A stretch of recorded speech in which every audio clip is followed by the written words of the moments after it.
Most people imagine that the greatest secrets of the ancient world died in flames and dust, lost forever, the moment their keepers fell silent. But the truth is far more intricate. There exists in our recorded history a place where the same sacred rites were performed night after night, year after year, for more than 2,000 years, and not a single participant ever broke their vow to say what truly happened there. Not one. Can you imagine keeping such a secret?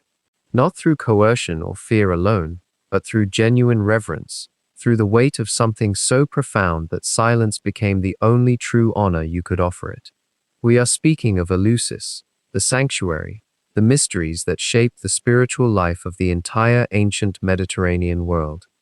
If this journey into 2,000 years of hidden initiation rites, sacred silences, and the fragments left behind calls to you, if you are curious about what the greatest minds of antiquity were willing to risk their lives and reputations to protect, we invite you to subscribe to the Eleusinian Mysteries, the entire story of 2,000 years of initiates, sworn to silence. This is one thread in that vast tapestry. Now, imagine yourself standing on the Rharian plain in Greece, sometime in the distant past. The sun has long since fallen below the Aegean, and the air carries that particular salt-sweet breath that only a sea wind can bring in the darkness. You are not alone. Around you, thousands of people move with slow purpose through the night, some speaking in hushed tones, others completely silent. And everywhere, the torches, flickering constellations of flame, held aloft by the initiates, by pilgrims, by priests, whose white garments seem almost to glow in that wavering light.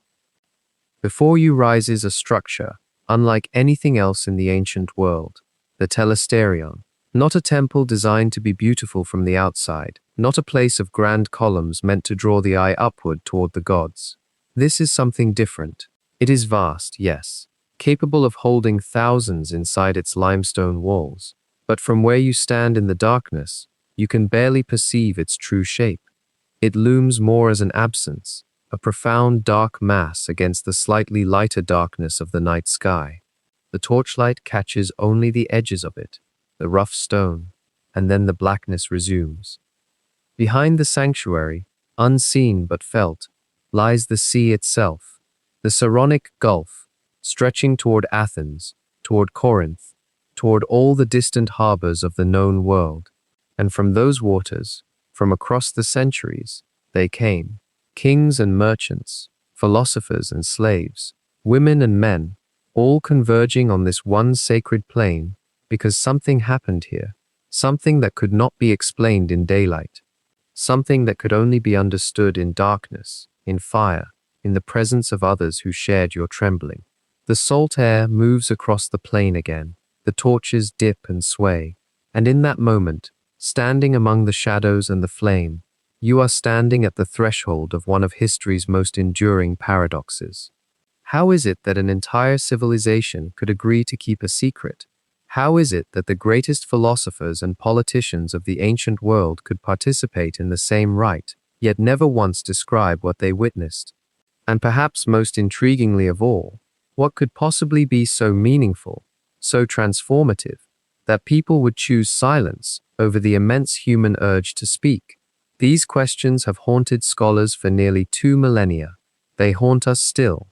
The plain itself seems to hold its breath in the darkness.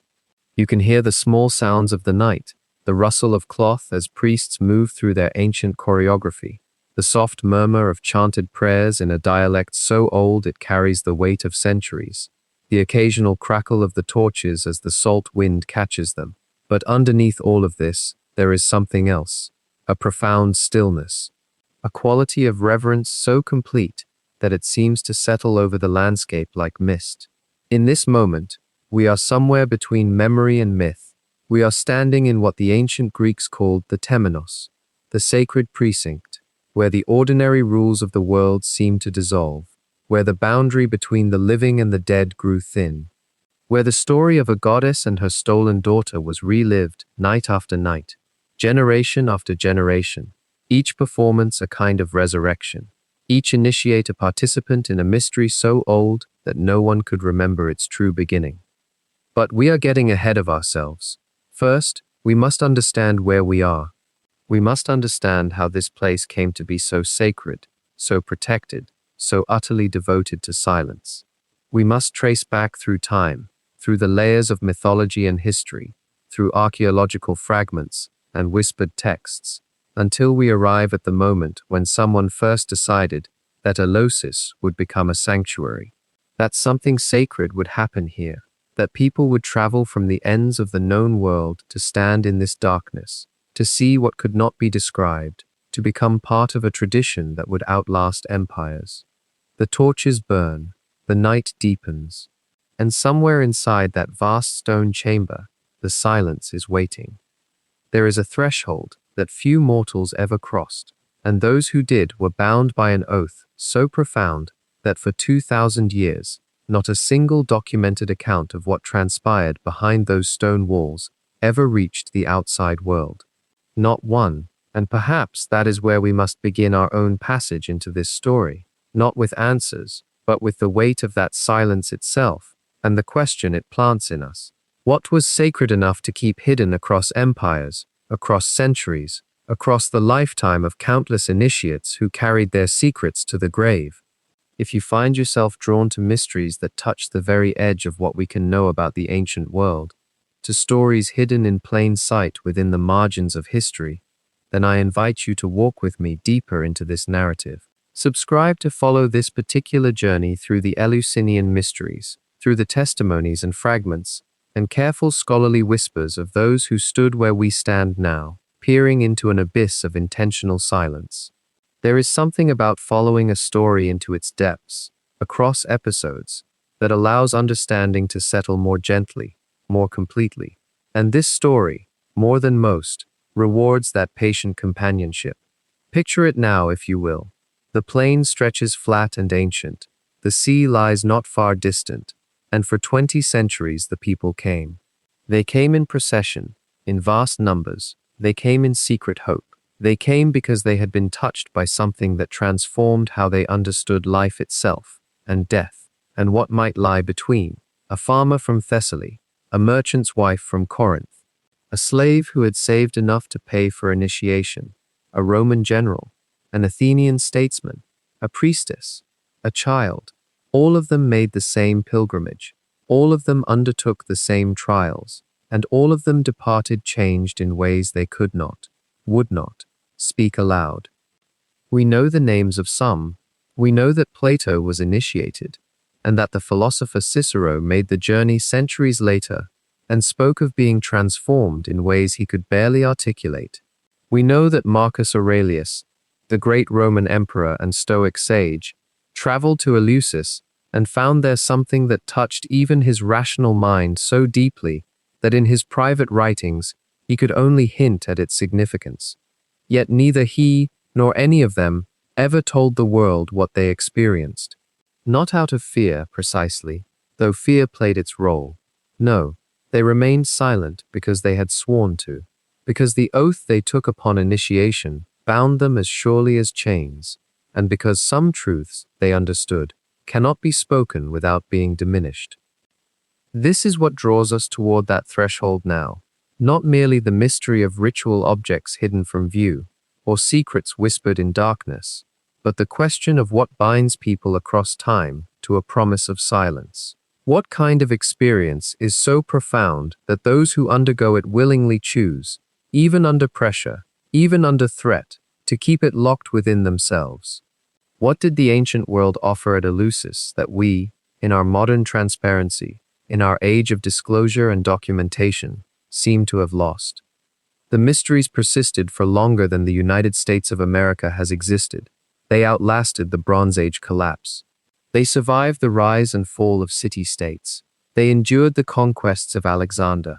They adapted to Roman occupation and Roman gods. And through all of that, through all the centuries and all the political upheaval and all the changes that swept across the Mediterranean world, the secret remained kept. A woman named Alapeke broke the silence once, in Athens, and we know of her transgression because the court records suggest she was prosecuted, severely enough that the details frightened every other initiate who heard of it. The mysteries demanded this loyalty. They commanded it. and yet it was given freely. To understand why, we must journey further back, to where this story begins, not with architecture or historical documents, but with myth, with the first telling of why a goddess would choose to dwell in that particular place on the Rarian plain, why the earth would listen to her sorrow, and what promise was first made there, in the most distant past, that would echo forward through all the centuries that followed. The landscape that held these secrets was neither remote nor grand in the way that Delphi or Olympia commanded the Greek imagination. Eleusis lay just 13 miles northwest of Athens, a modest settlement on the northern shore of the Saronic Gulf, where the land slopes gently toward the sea and the air carries the mineral taste of salt mixed with earth. In ancient times, before the sprawl of modern industry claimed those plains, it was a place of almost hypnotic quietness, agricultural, intimate, the kind of place where you might hear the wind moving through grain fields and mistake it for whispered voices. This proximity to Athens was no accident of geography, though the relationship between the two cities would take centuries to fully crystallize. The mysteries of Eleusis were not born in isolation, locked away in some sacred mountain sanctuary. They emerged instead in a landscape already thick with human habitation, myth, and spiritual yearning. The plain itself, which the ancients called the Rarian Plain, was said to be where Demeter herself had first taught mortals the art of agriculture, where she had grieved, and where, eventually, she would be consoled. The very soil beneath the telesterion was believed to hold the imprint of divine sorrow and divine mercy. This is the heart of what drew people to Eleusis for 2,000 years, what compelled them to walk the dusty roads from across the Mediterranean in pilgrimage. To understand the mysteries, you must begin with the myth that animated them, not as mere story, but as living theology, a narrative structure through which an ancient person understood suffering, loss, renewal, and the turning of the seasons themselves. The myth, as it was known and held sacred at Eleusis, told of Demeter, goddess of grain and harvest, who had a daughter of unsurpassing beauty named Persephone. The girl played in the flowered meadows of the Rarian plain, gathering narcissus blossoms, or sometimes, the accounts say, violets or roses, depending on which ancient source you consult, her voice bright with innocent joy. And in that moment of distraction, while she was absorbed in the beauty of the flowers, the earth opened. Hades, god of the underworld, rose from the chasm in his dark chariot, drawn by black horses, seized Persephone, and pulled her down into his subterranean kingdom. The girl cried out. Her companions heard her voice echo across the plain, but could do nothing. She was gone, vanished into darkness, into a realm where sunlight never reached. What followed was a grief so profound that it altered the fundamental order of the world. Demeter, upon discovering her daughter's fate, abandoned her role as nurturer of the earth. She no longer blessed the fields with fertility. The grain would not grow, the olive trees bore no fruit, the vines withered.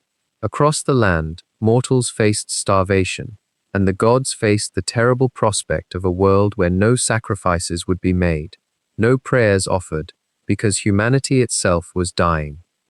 Only after months of desolation, or perhaps a year, the sources vary in their accounting of time, was a compromise reached. Persephone would spend part of each year with Hades in the underworld, and part with her mother in the sunlit world above. With her daughter's return, Demeter's grief would lift, the earth would blossom again, and when Persephone descended once more, winter would come. This is not simply a poetic explanation for the seasons, though it certainly served that purpose. It was a profound meditation on loss, on the cyclical nature of renewal, and on the possibility that even in the darkest places, even in death itself, there might be restoration. For the ancients, this myth was not entertainment or allegory. It was revelation. It spoke to something at the very core of human anxiety, the fear of death, the grief of separation, and the desperate human need to believe that loss is not permanent, that what is taken from us might be returned. And the mysteries of Eleusis were, fundamentally, a ritualized experience of this narrative. Those who came to be initiated at Eleusis did so because they believed, or hoped, or yearned to believe, that by participating in sacred rites that commemorated Demeter's sorrow and Persephone's return, they would be initiated into a truth that transcended ordinary understanding. They would touch, in some ineffable way, the secret of life beyond death. They would know what the initiates knew. They would carry with them, ever after, the unspeakable knowledge that something survived the grave. This is perhaps why, across 2 millennia, millions of people made pilgrimage to this unremarkable plain outside Athens. It was not the architecture they sought, though the telesterion was impressive. It was not the priests they came to see, though the hierophant held immense authority. They came because something in them recognized, in the myth of Demeter and Persephone, their own deepest need, to understand what it meant to lose and to grieve, and to hold within that understanding the ember of hope that the cycle would continue, that spring always follows winter, and that even the deepest darkness is not eternal. The story that lay at the heart of Eleusis for all those centuries began with an act of divine violence, though the ancient Greeks understood it as something far more complex than mere abduction. Picture, if you will, a young goddess in the bloom of youth, Persephone, daughter of Demeter, the great Earth Mother who brought forth all growing things. She was gathering flowers in a meadow, some say in Sicily, others in the Rarian plain itself, not far from Eleusis, when the earth beneath her feet suddenly split open. From that chasm emerged Hades, lord of the underworld, king of the dead, riding in a chariot pulled by black horses. He did not ask for permission, nor did he court her as the other gods might have. He simply took her, spiriting her away into the darkness below, into the realm where no sunlight reaches, where the souls of the dead wander eternally in mist. Demeter, her mother, felt the moment of loss as if it were a knife through her own heart. She heard Persephone's cry but could not reach her. She heard no more, and in that moment of maternal anguish, something catastrophic happened to the world above. Demeter, in her grief and rage, withdrew her gifts from the earth. The crops ceased to grow. The seeds planted by farmers would not sprout. The trees bore no fruit. Animals grew thin and starved. Famine spread across the land, and mankind faced the prospect of complete annihilation. Here was the crisis that the ancient world could not survive, the failure of the harvest, the end of abundance. Winter had come not just to one season, but to threaten all seasons forever. The gods watched in horror. Zeus himself, king of the divine realm and father to both Demeter and Persephone, recognized that the world could not endure Demeter's sorrow. Yet he could not simply restore Persephone to her mother, without consequence or negotiation, for Hades too was a king, a lord among the gods with his own sovereignty, and so began a negotiation that would reshape the rhythm of the entire world. Hades agreed to return Persephone, but not entirely, and not permanently. She would spend part of the year with her mother in the world above, bringing spring and summer abundance, but she would spend the remaining months in the underworld as the queen of that dark realm, wife to Hades, and during her absence, Demeter would mourn again, the earth would sleep, and winter would come. This was the divine compromise that created the seasons themselves. It was from this myth, scholars and ancient Greeks themselves believed, that the mysteries of Eleusis derived their deepest meaning. For embedded within the story of Persephone's journey, from the sunlit meadow to the darkness below, from separation to reunion, from death to rebirth, was the very pattern that seemed to govern not only the natural world, but human life itself. The ancient initiates came to Eleusis, not merely to hear this story recited, but to experience something of its truth through ritual performance and revelation. What they witnessed in that sacred sanctuary was understood as a reenactment, a living engagement with the myth that had shaped their world since time immemorial. But consider, why would a myth about the seasons, a story that any farmer could observe and understand from their own fields, become the center of the most carefully guarded religious rite in the ancient world?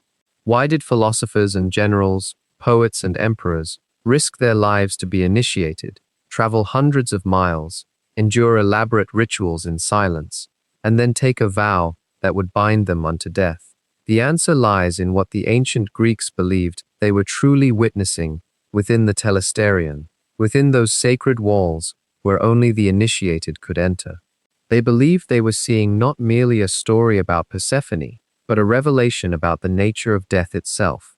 They believed that what happened in the underworld, what happened to Persephone in her descent into darkness, was not truly the end, that beyond the threshold of death lay something else, not torment, not oblivion, but a kind of continuation, a mysterious persistence of existence, perhaps even a transformation into something beyond human understanding. The myth, in its way, spoke to humanity's oldest question, the one that has echoed through every culture and every age. What happens when we die? Is death truly the end, or does something of us persist? And if something persists, what becomes of it? What is the nature of that other realm, that place from which no traveler returns to speak of what they have seen? The Eleusinian mysteries seem to promise, to those who underwent their initiations, some kind of answer to these questions. Not an answer given in words. The vow of silence ensured that no initiate could simply tell another what they had witnessed, but an answer given through direct experience, through ceremony, through objects revealed in darkness and firelight, through words spoken that only the initiated ear could hear. This is why the myth of Demeter and Persephone was not simply a charming folklore tale, not merely entertainment around a hearthfire on a winter evening. It was a cosmological map, a guide to the structure of reality itself. The descent of Persephone was the descent that all mortals must eventually make. Her separation from her mother was the separation that every soul must eventually experience. And her eventual reunion, her return to the sunlit world of growth and flourishing, suggested that reunion too was possible. That what was separated could be made whole again. That what seemed lost might be found. That death, while real, while undeniably a passage into darkness, was not the final word on human existence. And so, year after year, generation after generation, the people of the ancient Mediterranean world came to Eleusis, not simply to attend a religious festival, but to have their most fundamental fears addressed through the language of myth and mystery. They came as witnesses to a sacred drama that seemed to hold within it a secret knowledge about the great transitions of human life.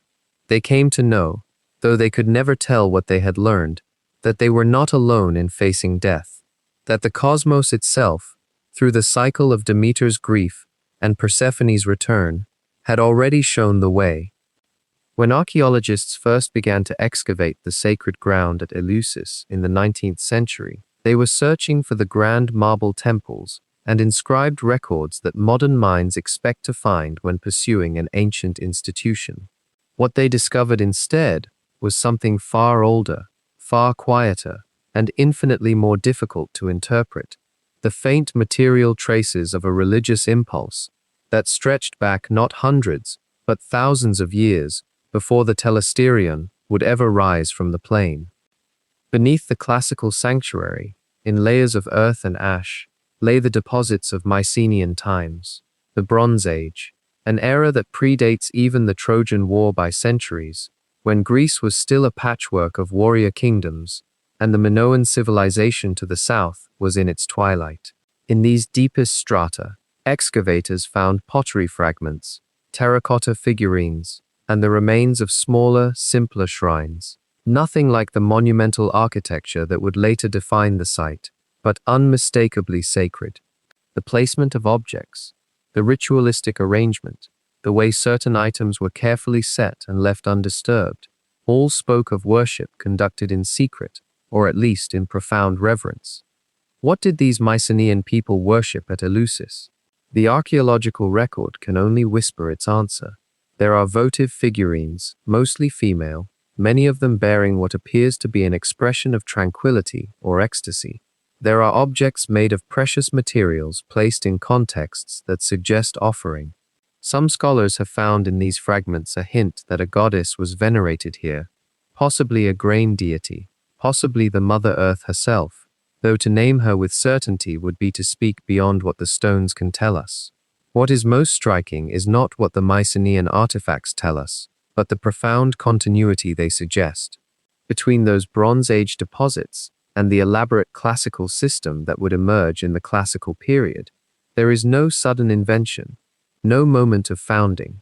Instead, there is layering, accretion, the slow burial and rebuilding, the transformation of older practices into newer forms, while something essential remained unchanged. This is what archaeologists call cult continuity, and it implies something remarkable, that whatever drew people to this particular sacred place in the Mycenaean age had not lost its power even after centuries of upheaval, invasion, and cultural transformation. The transition between these earliest hints and the more recognizable structures of the later Bronze Age is hazy, shadowed by time, but as we move forward through the centuries, the archaeological evidence becomes somewhat more articulate. During the later Mycenaean period, as the warrior civilization that had built Mycenaean Tiryns reached its apex, the shrine at Eleusis appears to have grown in importance. Larger structures may have been erected, though little remains of them. The votive offerings become more numerous. We can sense a gathering, a slow accumulation of religious intention. Then comes the collapse. Around the 12th century before the Common Era, the Mycenaean world fractured. Kingdoms fell, populations shifted, the written language disappeared. Bronze Age civilization gave way to what historians call the Dark Ages, not because nothing was happening, but because written records vanished, and our ability to see into the ancient world dimmed considerably. For several centuries, the Greeks themselves almost disappeared from history, and Eleusis sank into obscurity alongside them. And yet, here is the profound mystery that archaeology has revealed. When the Greeks re-emerged from those dark centuries, when writing returned and civilization organized itself again, when the site was resettled and rebuilt, the sanctuary at Eleusis came back to life. The thread had not been broken. Can you imagine the persistence of that? The collective memory, oral and perhaps partly forgotten, passed down through families and communities across generations of upheaval and forgetting, that this place mattered, that something sacred lived in this particular corner of the Rarian plain? By the early Iron Age, roughly around the 8th century before the Common Era, the archaeological evidence becomes clearer. New temples rose on top of or beside the old ones. The Megaron B, as archaeologists call it, appears to have been constructed during this period, a large rectangular building that scholars believe served a cultic function, a gathering place for ritual. It would not be the Telesterion yet, it would be humble by comparison. And yet its very existence shows us that the site had already acquired enough significance, enough gravitational pull of sacred meaning, that a growing community felt compelled to house their religious practices in a substantial structure. What religious practices were these? Here again, we must read carefully in the archaeological record, looking not for words, but for the silent testimony of arrangement and repetition. There is evidence of feasting, of communal meals shared in sacred spaces. There are deposits that suggest animal sacrifice. There are female figurines and indications of ritual activity centered on fertility, on the earth's generative power, on the hope for good harvests. All of this points toward a worship that was already ancient when Homer would later sing of Demeter's descent into grief. The Mycenaean fragments and the Iron Age structures together create a narrative of religious persistence. They tell us that long before the classical mysteries would achieve their fame throughout the Greek world, long before Athenians would march the sacred way in procession, long before the Telesterion would hold thousands in ritual darkness, a simpler worship already drew people to this place. A goddess was venerated, perhaps whispered to in the pre-dawn darkness. Offerings were made in hope of abundance. The earth was acknowledged as sacred, as the source of life and sustenance. How did people at Eleusis understand their own religious history? Did the priests and priestesses of the classical era know, or guess, that they were the inheritors of worship stretching back to the Bronze Age? The written sources do not tell us, but the stones themselves suggest it. The mysteries, when they finally crystallized into their classical form, elaborate, secret, carefully structured, were not invented whole from nothing. They grew from something older, deeper, more embedded in the bedrock of Greek religious imagination. They were a flowering of a root system that had been growing in the earth for thousands of years.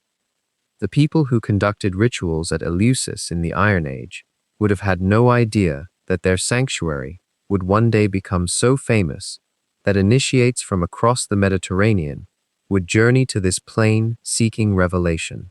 They could not have imagined that their local worship would be transformed into a symbol of Athenian power and cultural superiority. They knew only that the place was sacred, that the earth here nurtured what gave life, and that the divine presence was real and near. The oldest literary window into the mysteries is not a philosophical treatise or a historian's account, but a poem, one that was chanted aloud in ancient gatherings, its rhythmic verses settling into the memory of listeners who would pass it down across centuries. The Homeric hymn to Demeter, composed sometime in the Archaic period, perhaps in the 7th century before the Common Era, stands as our most detailed ancient source on the goddess and her rites. And yet, and this is crucial to understand, it is a source that simultaneously reveals and conceals, like a hand half opened to show you something, while keeping the rest hidden in shadow. The hymn tells the story we have already traced: the abduction of Persephone, the chariot descent into the underworld, Demeter's anguished wandering, the famine that withered the earth. But woven through that mythological narrative are tantalizing glimpses of actual ritual practice at Eleusis. The poet describes how Demeter, disguised as an old woman, comes to the house of the royal family of Eleusis, to Celeus and Metanera and their household. She teaches Triptolemus, their son, the sacred rites and the mysteries themselves, speaking directly of the cult that was developing at that very sanctuary. The hymn thus serves as both myth and liturgical memory, a story about the gods that also encodes something true about what people actually did in that sacred precinct. What does the hymn tell us explicitly? It confirms that the mysteries centered on Demeter and her daughter, on the theme of loss and return, on the idea that initiation into her rites brought a kind of knowledge about the cycle of death and renewal. The poem states directly that those who are initiated into the rites of Demeter, who witness them and understand them, enjoy a different fate in the afterlife than the uninitiated, that they are somehow blessed or graced in ways that others are not. This promise of a blessed afterlife, of immortal hope, of a different quality of existence after death, was central to what drew people to Eleusis across 2 millennia. Can you imagine the appeal of such a promise in an ancient world, where the afterlife was often conceived as a dim, shadowy realm, a half-life in which the shades of the dead drifted without substance or memory? Yet what the hymn deliberately withholds is precisely what the initiated were forbidden to reveal. It does not describe the objects shown in the sanctuary, the Hierophant's words, the specific rites performed in darkness. Instead, at the crucial moment when Demeter is about to teach the deepest mysteries, the poem suddenly becomes vague. The goddess speaks of initiating the people of Eleusis into her rites, but the exact nature of what she shows or says is left suspended, unnamed. It is as if the poet knows the boundaries of what can be said and respects them even in writing. The hymn is a text that acknowledges the reality of secret knowledge while refusing to betray it.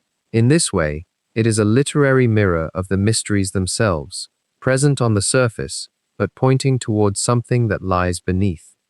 One can read the Homeric hymn and understand the outline of the myth and the essential theology, that Demeter is a goddess of grain and growth, that her loss of her daughter represents the barren season, her recovery of her daughter the return of fertility, and that these rhythms are mirrored in human existence and hope for continuation beyond death.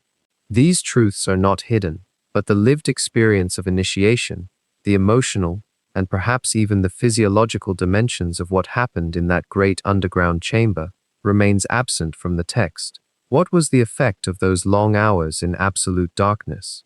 What did the people see or feel when the fire suddenly blazed and the Hierophant revealed the objects? Did those objects speak symbolically of the myth, or did they carry meanings that transcended the story itself? The hymn does not say.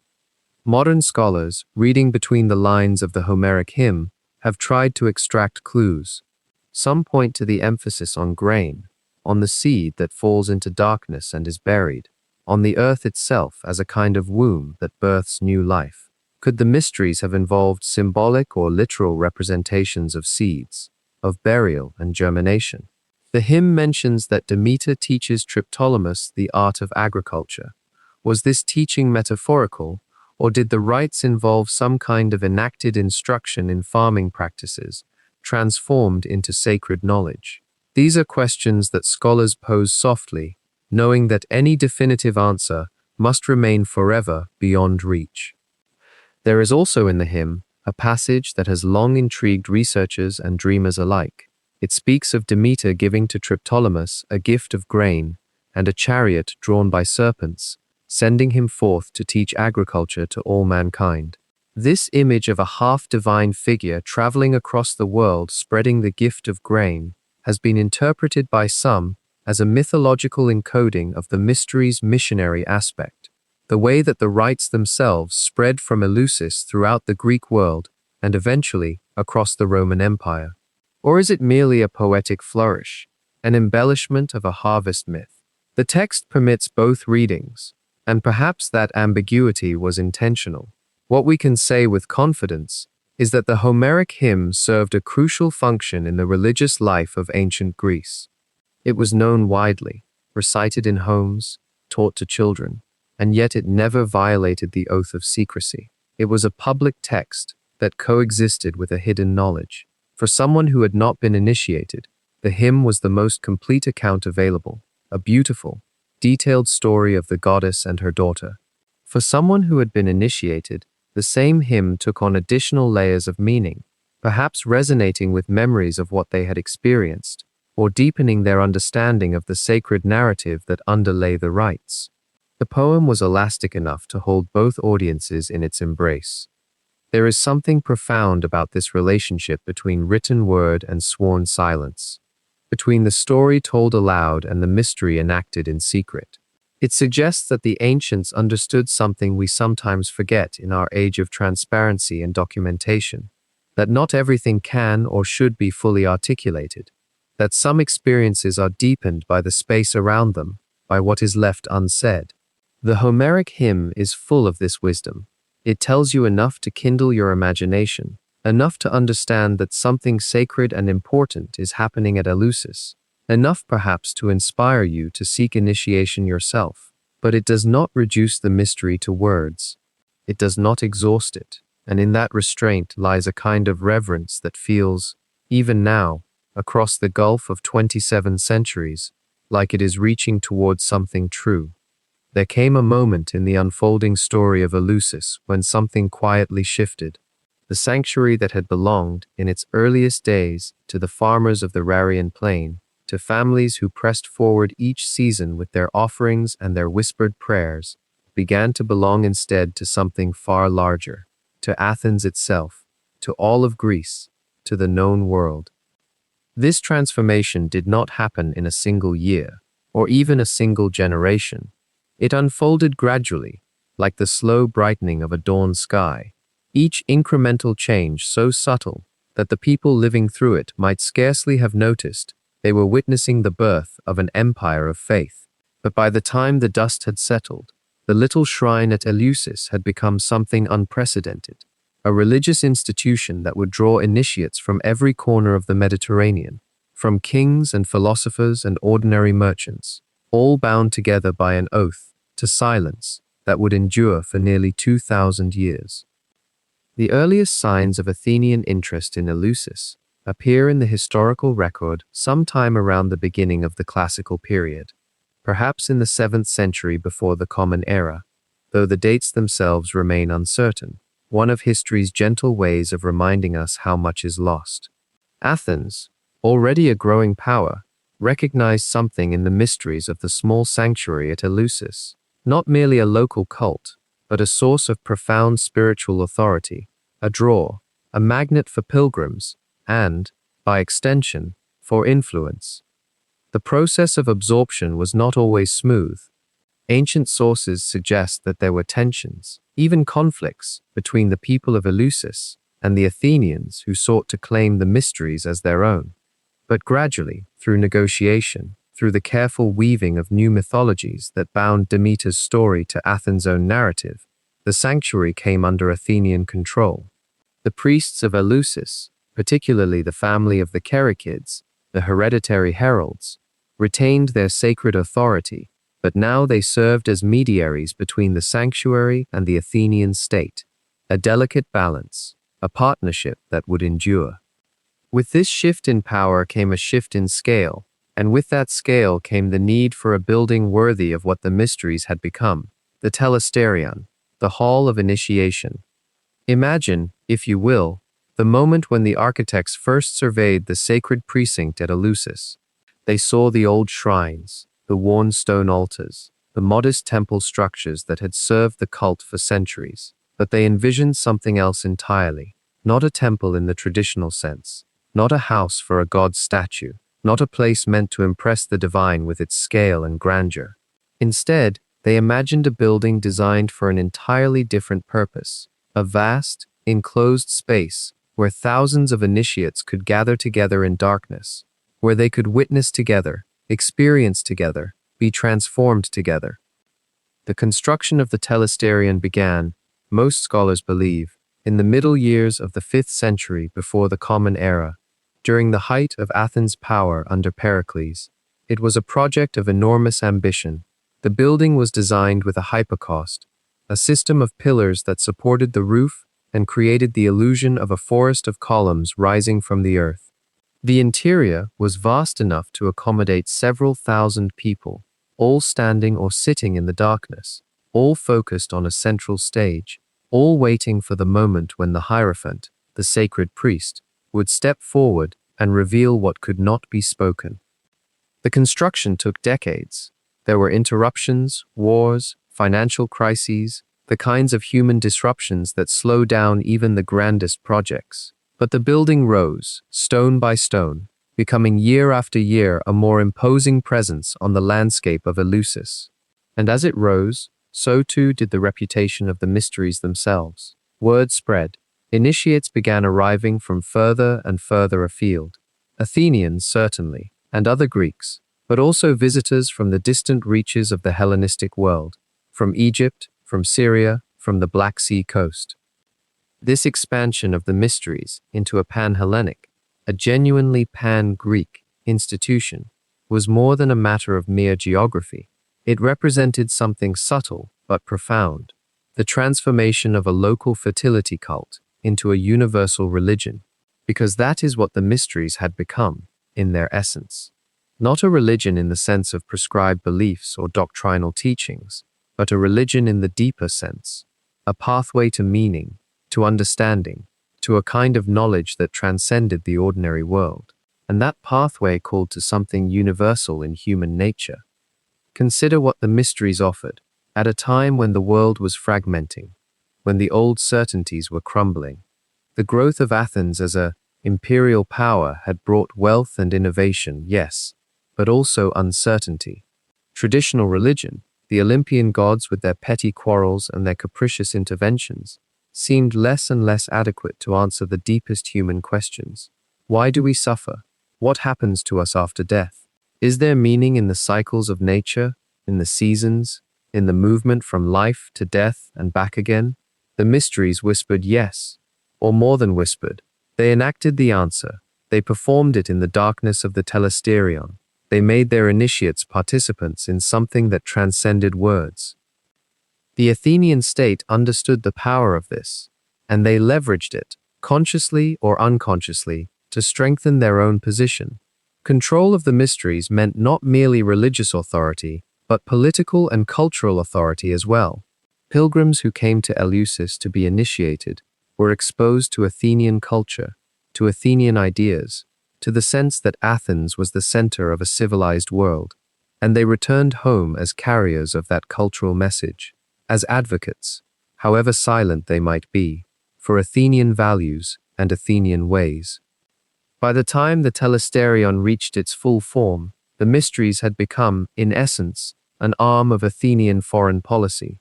But it would be a mistake to assume that this political dimension exhausted the meaning of what transpired in that vast, darkened hall. The two existed in a kind of symbiosis. Yes, the Athenian state benefited from the mysteries' growing fame and influence, but the mysteries themselves, in their deepest essence, remained something else entirely, something sacred, something that spoke to a hunger in the human heart that politics alone could never satisfy. The path to initiation was not a single night's journey, but a rhythm that turned with the seasons themselves, a two-part ceremony woven into the calendar of Athens and the cycles of growth and rest that governed the ancient agricultural world. To understand how the mysteries truly worked, how they transformed those who entered them, one must recognize that there existed two distinct stages, two separate initiations separated by months, each with its own purpose, its own sacred space, and its own particular dance between the initiate and the divine. The lesser mysteries came first, held each spring in the month of Anthesterion, around February by our modern reckoning, at a sanctuary called Agri on the banks of the Ilissus River, a quieter place than Eleusis, less grand, less overwhelming. This first initiation was, in a sense, a preparation, a threshold you had to cross before you were even permitted to approach the greater rites. Some scholars have wondered whether the lesser mysteries were obligatory for all, or whether some initiates, perhaps those with particular connections or status, might have bypassed them entirely. The written record here is thin and frustratingly incomplete, but the consensus among those who have spent their lives studying these fragments suggests that most, perhaps all, who wished to proceed to Eleusis must have first knelt at Agri and been marked as initiates of the first degree. What happened at Agri remains almost entirely unknown. The ancient sources are silent, deliberately so. No initiate who lived through those rites wrote them down in explicit detail, but hints emerge from scattered references and the structure of the mysteries themselves. It is likely that at Agri, the initiate underwent purification, ritual bathing, instruction in sacred narratives, an introduction to the basic mythology and meaning of the cult.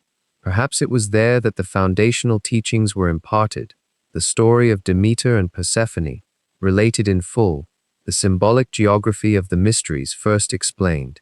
One imagines a smaller, more intimate setting than the cavernous telesterion at Eleusis, a place where individual faces could be seen by firelight, where whispered words could reach each initiate's ear. The lesser mysteries seem to have functioned as a kind of sacred apprenticeship, a graduation ceremony that granted you the status of mysts. Initiate, but not yet the full experience of theosis, that profound union with the divine that the mysteries were ultimately designed to confer. You were prepared, initiated into the outer mysteries, but the inner mysteries, the great revelation, remained ahead of you, waiting in the autumn darkness of Eleusis. Then came the waiting. The months stretched forward through spring and summer, through the heat of the Mediterranean summer, when the fields grew dry, and the world seemed suspended in a kind of sacred pause. During this time, the initiate existed in a peculiar state, marked by the mysteries, but not yet fully transformed by them.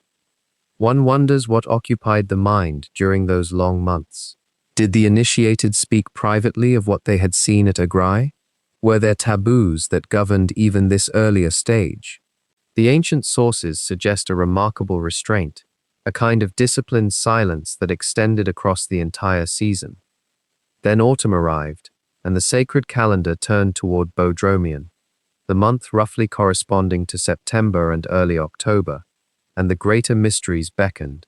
This was the great initiation, the one toward which everything moved, the one that required the whole ceremonial apparatus of the mysteries at their most elaborate.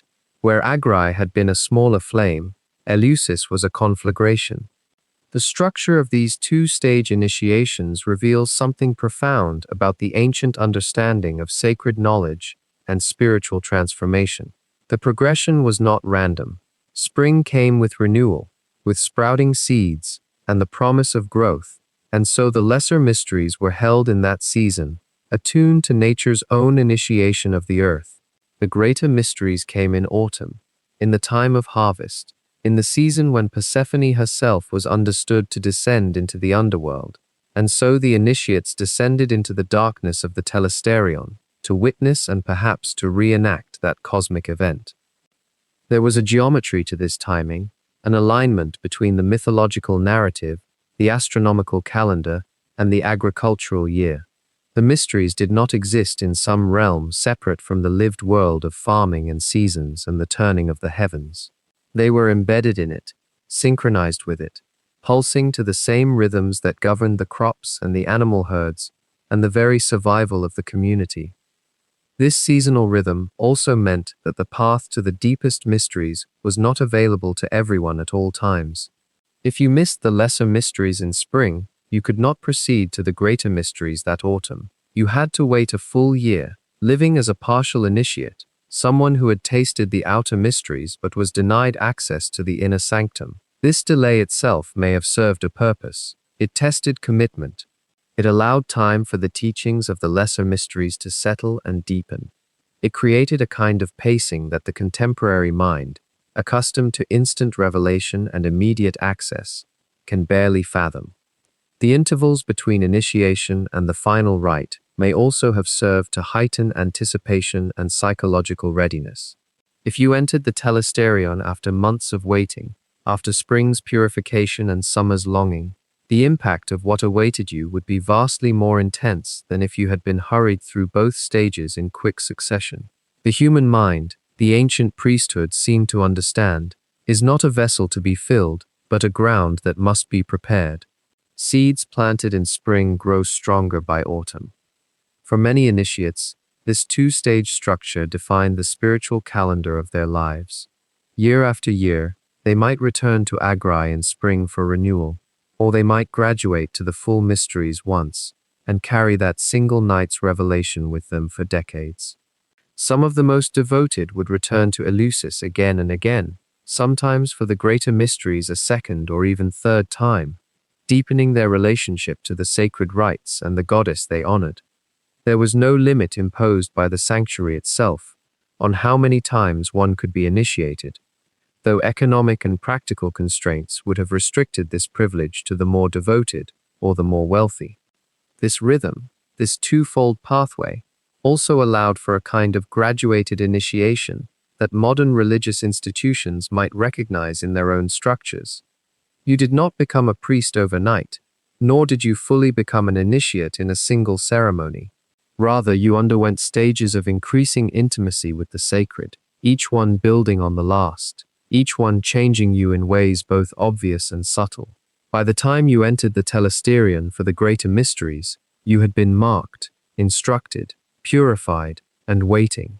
Your mind had been prepared, your heart had been readied, the ground of your being had been turned over. And that was the moment when everything changed, when the lesser mysteries gave way to the greater, when the season shifted from spring's promise to autumn's fruition, and thousands of white-robed initiates walked the long road from Athens toward Eleusis, and the experience that would define the remainder of their lives. The journey itself became sacred long before the initiates ever entered the sanctuary. Imagine the roads in late autumn, in the month of Bodromion by the Greek calendar, when thousands began to move as one body from the city of Athens toward the distant temple at Eleusis. The sacred way stretched nearly 14 miles, connecting the two cities like a great vein of pilgrimage, and those who walked it were no longer simply commoners or philosophers or slaves in any ordinary sense. They were candidates for something that had already transformed them by the mere act of deciding to be there. The procession began before dawn, or sometimes with the first pale light touching the Athenian agora, and what a stirring sight it must have been, even in the soft voice of morning, families moving together, priests in white robes leading the way, the rhythmic slap of sandaled feet on the worn stone road. At the head of this great river of humanity came the statue of Iacchus, a figure of the young god, son of Demeter and Persephone, radiant and youthful, carried aloft by chosen attendants. The image seemed almost to float above the crowd, and around it gathered the mystics, already beginning to feel themselves suspended between the ordinary world they were leaving and something unknowable ahead. Ritual cries began almost immediately, and these were no whispered words. The initiates called out together, their voices rising and falling in unison, rhythmic invocations that had echoed along this same road for nearly 2,000 years. The most famous of these cries was simply Iacchus, the name of the young god, repeated like a mantra, like a prayer, like the heartbeat of the procession itself. Another cry, Hail Demeter, Hail Persephone, rose and fell as the crowd moved, and these voices, thousands of them, sustained and sincere, must have created a kind of trance even before any ceremonial rite had begun. What does it do to the human mind, you might wonder, to be part of such a collective utterance, to dissolve one's own voice into the chorus of so many others? The individual became part of something vastly larger, and in that merging, perhaps the first lesson of the mysteries began to unfold. The road itself had meaning. Though the Greeks were practical people, lovers of geometry and mathematics, they recognized that some spaces held weight beyond their mere geography. The sacred way had been processed upon for generations. The feet of countless initiates had worn grooves into the stone, and each new pilgrim walked quite literally in the footsteps of the past. Along the route stood small shrines and way stations, places where the column would pause, where purifications would occur, where the initiates would be reminded again and again of what they were undertaking. One of the most important of these pauses came at the river Cephissus, where the candidates underwent ritual washing. This was not casual or perfunctory. Those who sought initiation were required to bathe in the river's waters, and in doing so, they washed away the dust of the mundane world and the spiritual impurities that the uninitiated necessarily carried within them. The water was cold, even in autumn, and perhaps that shock to the body served a purpose, shaking consciousness, awakening the senses, making the passage from ordinary to sacred feel unmistakable. The body remembers what the mind sometimes forgets, and cold water writes itself into memory in a way that comfort never does. Fasting had already begun before the procession even started. Those who sought the greater mysteries were required to fast for several days beforehand. No meat, certainly no rich foods, and for the final day before the journey, often nothing at all, except perhaps bread and water. By the time the initiates reached Eleusis, having walked 14 miles on an empty stomach, their physical state had already become altered. The body in fasting mode operates differently. The mind becomes clearer in some ways, hazier in others. Hunger creates a kind of nervous energy, a restless attention that cannot be dulled by the usual satisfactions. There is a heightened sensitivity to smell, to sound, to small sensations. The senses, starved of nourishment, become almost hyper-aware. Is it possible that the ancient organizers of the mysteries understood this? That they deliberately used the body's hunger as a gateway to deeper perception? The evidence suggests they did, though they would not have named it in the language we might use today. As the procession continued, moving deeper into the Rarian plain, the landscape itself began to change. The olive groves and rocky slopes around Athens gave way to more fertile ground, the very plain where Demeter had once walked in her grief, where the crops had died and the world had frozen under her anguish. To walk into this place, knowing its mythology, was to enter a landscape charged with spiritual meaning. Every hill, every grove of trees, every stream had a story attached to it, and the initiates, their bodies weakened by fasting, their voices joined in ritual cries, their minds already partially turned inward by the strangeness of collective ritual, moved through this mythically resonant space like sleepwalkers in a dream that had become real. The nights on the road were spent in encampments outside the city, and here too there was ritual meaning. The initiates did not sleep soundly, or perhaps many did not sleep at all. There was singing, continued recitation of ritual words, further purifications with water. The anticipation was building now, moment by moment, with each mile closer to Eleusis.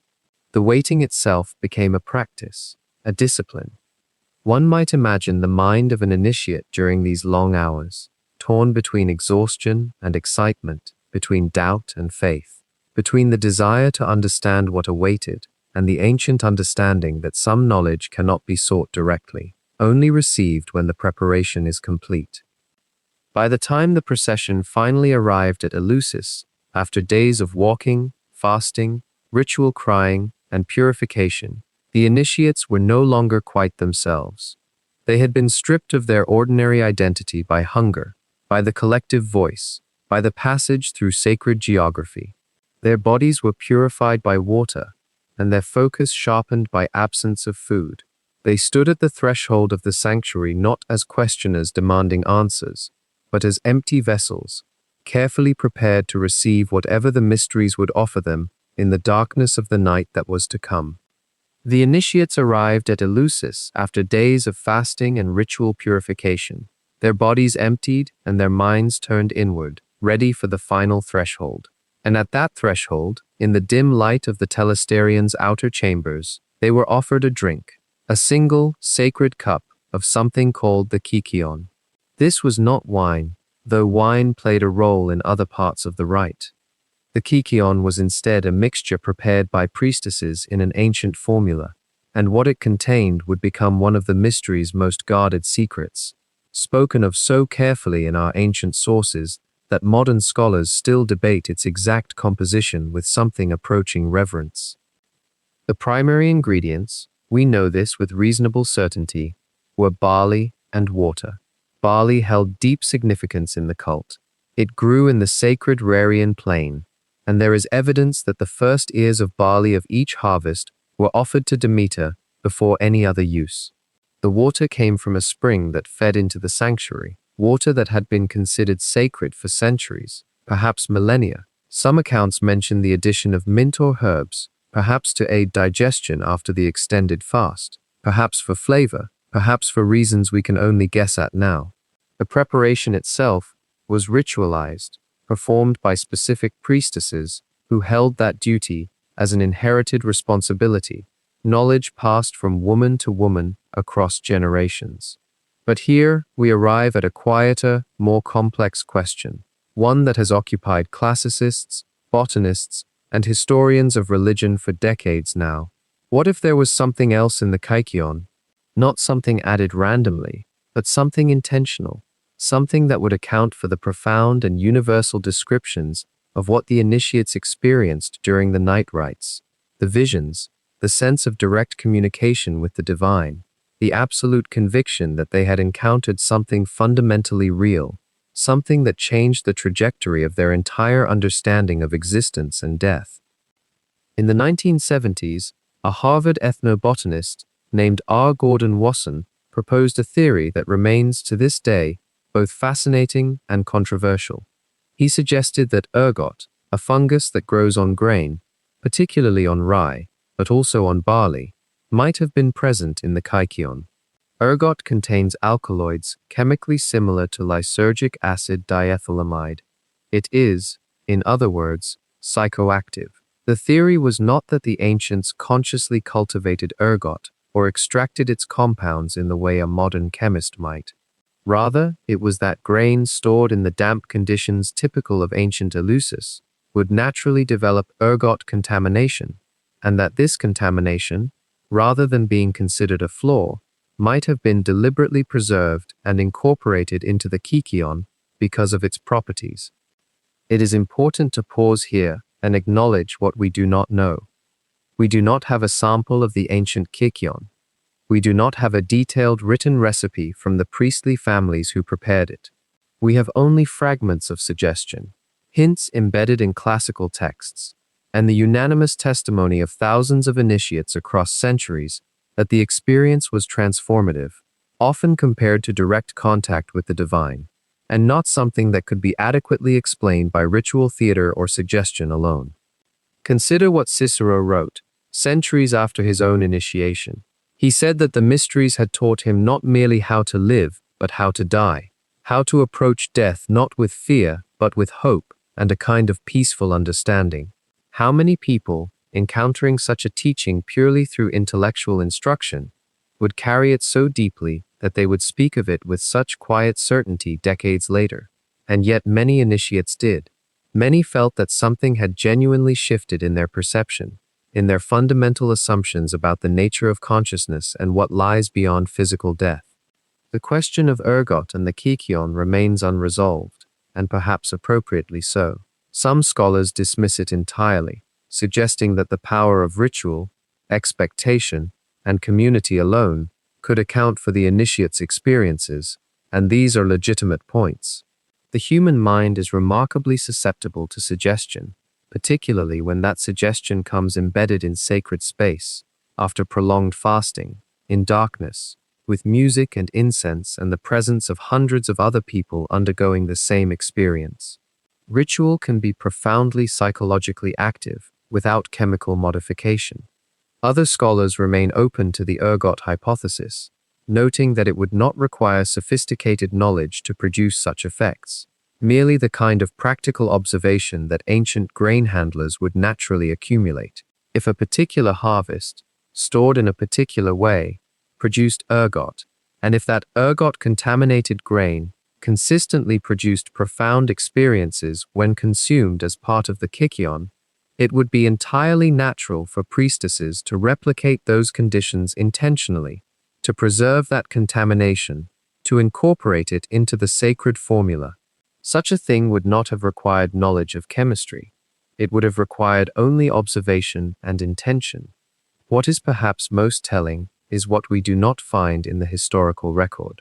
We find no accusations that the kykeon was poisonous, no accounts of people becoming ill or dying from it, despite the fact that ergot, in large quantities, can be toxic. If the alkaloid content was present, it was apparently present in carefully controlled quantities, just enough to shift perception without causing harm. This itself suggests intentionality. This suggests knowledge, and it invites us to contemplate whether the ancients possessed practical wisdom about botanical substances that we, in our modern categorization of such things as either purely medical or purely recreational, have largely forgotten. The fasting that preceded the kykeon also deserves its own consideration. The initiates typically fasted for more than a day before arriving at Eleusis, and the fast continued through much of the festival itself. The Homeric hymn to Demeter mentions this explicitly. The initiates abstained from food until after the drinking of the kykeon, at which point they finally ate a simple meal of bread and water and barley cakes. An empty stomach profoundly alters how the body processes any substance, chemical or otherwise. It accelerates absorption, intensifies effects, and when combined with exhaustion from travel and fasting, it opens the nervous system to suggestion and to genuine neurochemical shifts. Whether or not the kykeon contained ergot, the fasting itself was a powerful preparation. What we can say with certainty is that the initiates drank something in a specific moment of ritual, and that this moment was central enough to the mysteries that strict rules governed its preparation and administration. Only authorized priestesses could prepare the kykeon, only initiates could consume it. There were restrictions on when it could be drunk and in what quantities. If it had been merely a nutritive drink to break a fast, such elaborate safeguards would seem excessive. But if it was something that produced predictable, powerful, and carefully managed shifts in perception, such safeguards would be not only reasonable, but essential. The priestesses would have had a responsibility to ensure that the experience was safe, that it was reserved for those who had been properly prepared, and that its secrets remained within the sanctuary's walls. And so the kykeon remains, even now, a small mystery within the larger mysteries. We know it existed. We know it mattered enormously. We know that drinking it was followed by experiences that people described for the rest of their lives as genuinely revelatory. But its exact nature, its precise composition, the mechanism by which it produced its effects, these remain protected by the same silence that guarded all the deeper secrets of Eleusis, protected now not by vows but by the simple passage of 2,000 years. What happened inside that vast stone hall in the hours after midnight remained the most jealously guarded secret of the ancient world. The initiates had processed through autumn darkness, fasted, drunk their mysterious kykeon, and now they stood together, thousands upon thousands across the centuries, in a building whose interior dimensions dwarfed anything they had seen before. The Telesterion, by the 4th century BCE, could hold perhaps 7,000 people. Imagine that space at night. Imagine what the architects had designed it to become. The Hierophant, the chief priest, stood before them robed in sacred vestments, and the first thing he and his attendants did was transform the darkness itself into an instrument of revelation. Torches or oil lamps, sources differ in the scattered accounts that have survived, were extinguished systematically, or perhaps never fully lit at all. There are hints in the fragmentary writings of ancient commentators that the space was plunged into a darkness so complete that initiates could not see their own hands before their faces. What might that feel like, to stand among thousands of invisible others, surrounded by stone, your sense of touch and hearing heightened because sight had been stolen away? The darkness was not meant to frighten, though fear would naturally arise. Rather, it was meant to prepare the mind for transformation, to strip away the ordinary visual world and render the observer vulnerable to what would follow. And then, at the moment of deepest darkness, fire appeared. The sources speak of this quite clearly, though their poetry makes the precise mechanism hard to recover. A great light blazed suddenly, or grew gradually, accounts vary, inside the Telesterion. Some scholars propose that mirrors, or polished bronze surfaces, may have been used to multiply a single torch's light into something that seemed miraculous, almost supernatural. Others suggest that the fire was simply enormous, a bonfire or altar flame of such magnitude that after the preceding darkness, it would have seemed to pour forth light like the sun itself. The effect, though, was consistent across all the testimony that has trickled down to us. A profound shock to the senses, a transition so marked that it must have felt like death and rebirth in a single instant. Within that illumination, the Hierophant then revealed certain objects. What were they? This is where the vow of silence becomes not merely a historical fact, but a living barrier between us and ancient experience. The initiate's oath was profound and, for 2,000 years, remarkably honored. We know that candidates swore never to reveal what they had seen, under pain of death, not merely as religious punishment, but as civic law. A person who disclosed the mysteries could be put to death by Athens or by Rome, and there is at least one recorded case of a politician who was executed on precisely this charge. The vow was real. It was enforced.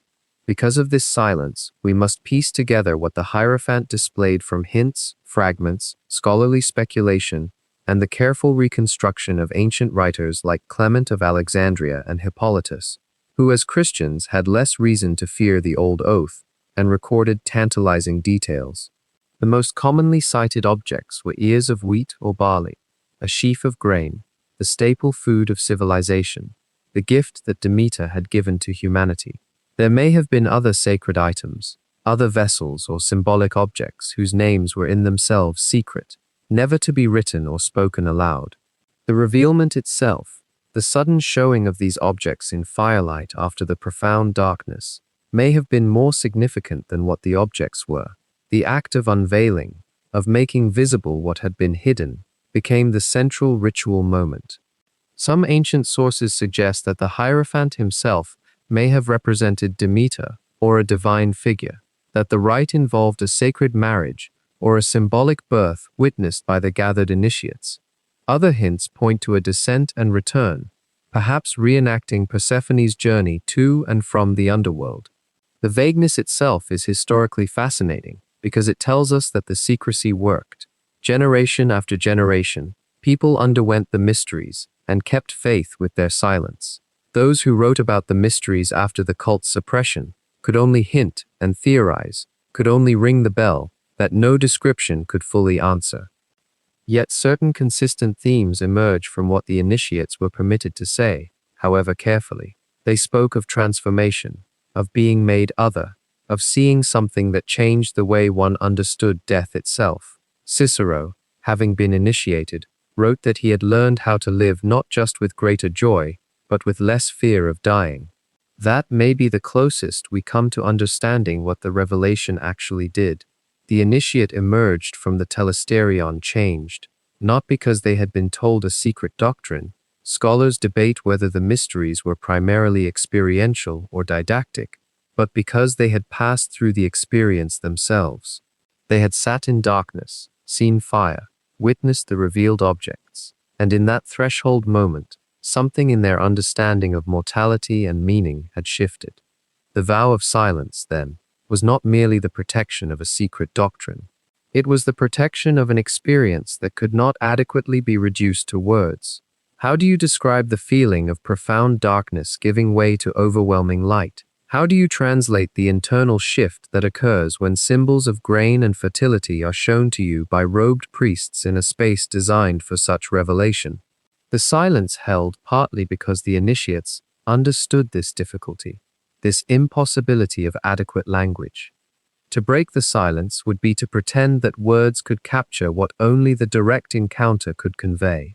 And so the oath remained, generation after generation, the mysteries unviolated by their own initiates.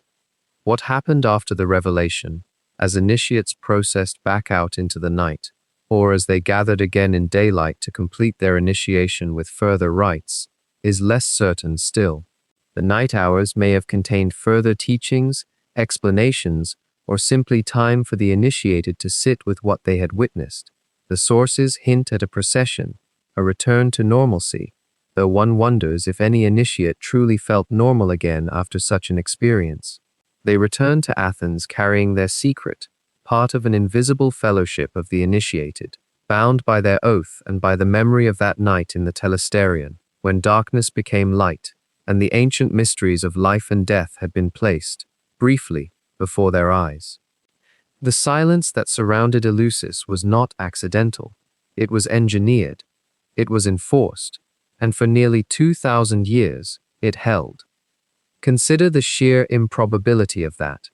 Here was a religious institution with tens of thousands of initiated participants spread across the Mediterranean world, merchants and philosophers, soldiers and senators, women of every station, enslaved people standing shoulder to shoulder with the free, across generations, across centuries, and yet no one, or virtually no one, broke the oath. No one published a detailed account. No unauthorized initiate ever left a written record of what transpired inside the telesterion on that night of firelight and mystery. How does such a secret survive? The answer lies in a combination of forces that, when woven together, created something stronger than any single law or punishment could achieve alone. It was a web of social pressure, legal sanction, religious conviction, and practical consequence that made violation not merely dangerous, but psychologically unthinkable. From the earliest organized period of the mysteries, the oath was sacred. Those who entered the sanctuary swore to keep silent under pain of divine retribution. The oath itself was not whispered casually. It was administered in the presence of countless witnesses, spoken before the assembled crowd that stretched across the telesterion's tiered seats. The initiate invoked the gods themselves as guarantors of their silence. To break the oath was not simply to risk human punishment. It was to invite curse, to court the wrath of Demeter herself, the goddess of grain and harvest, of life's cycle and death's inevitable return. In a world where divine power felt imminent, where the gods were understood as active participants in human affairs, that was no small thing. The Athenians understood perfectly well what modern governments are only beginning to rediscover, that secrecy enforced by shared belief is more durable than secrecy enforced by fear alone. Yet fear certainly played its role. The Athenian state maintained explicit legal penalties for anyone who revealed the mysteries. These were not mild warnings. The penalty for divulging the secret rites, or for entering the sanctuary without initiation, was death. This was not theoretical. The law existed and was enforced, at least in certain celebrated cases, that became cautionary tales whispered through the ancient world. The most famous case involved an Athenian citizen named Diagoras, who became known as Diagoras the Atheist. though that label rather misrepresents what he actually was. In the 5th century before the Common Era, Diagoras apparently mocked the mysteries publicly, suggesting that the whole affair was a theatrical deception designed to manipulate the credulous masses. He may have even hinted, or perhaps outright stated, that nothing supernatural occurred within the sanctuary at all. This was, in the context of ancient Athens, profoundly dangerous speech. The city offered a reward to anyone who brought about his execution. Diagoras fled, reportedly escaping to the island of Corinth, where he eluded capture. His ultimate fate is unclear. Ancient sources diverge, as they so often do, but the intent was unmistakable. To attack the mysteries was to attack something that Athens itself depended upon, something woven into the city's understanding of itself and its place in the cosmos. There was also the remarkable case of Alcibiades, the brilliant, charismatic, and deeply troubling Athenian general, whose life reads like a tragedy waiting to be performed. In 415 before the Common Era, just as Athens was about to launch its fateful expedition against Syracuse, an expedition that would eventually destroy Athenian power, Alcibiades faced accusations of profaning the mysteries.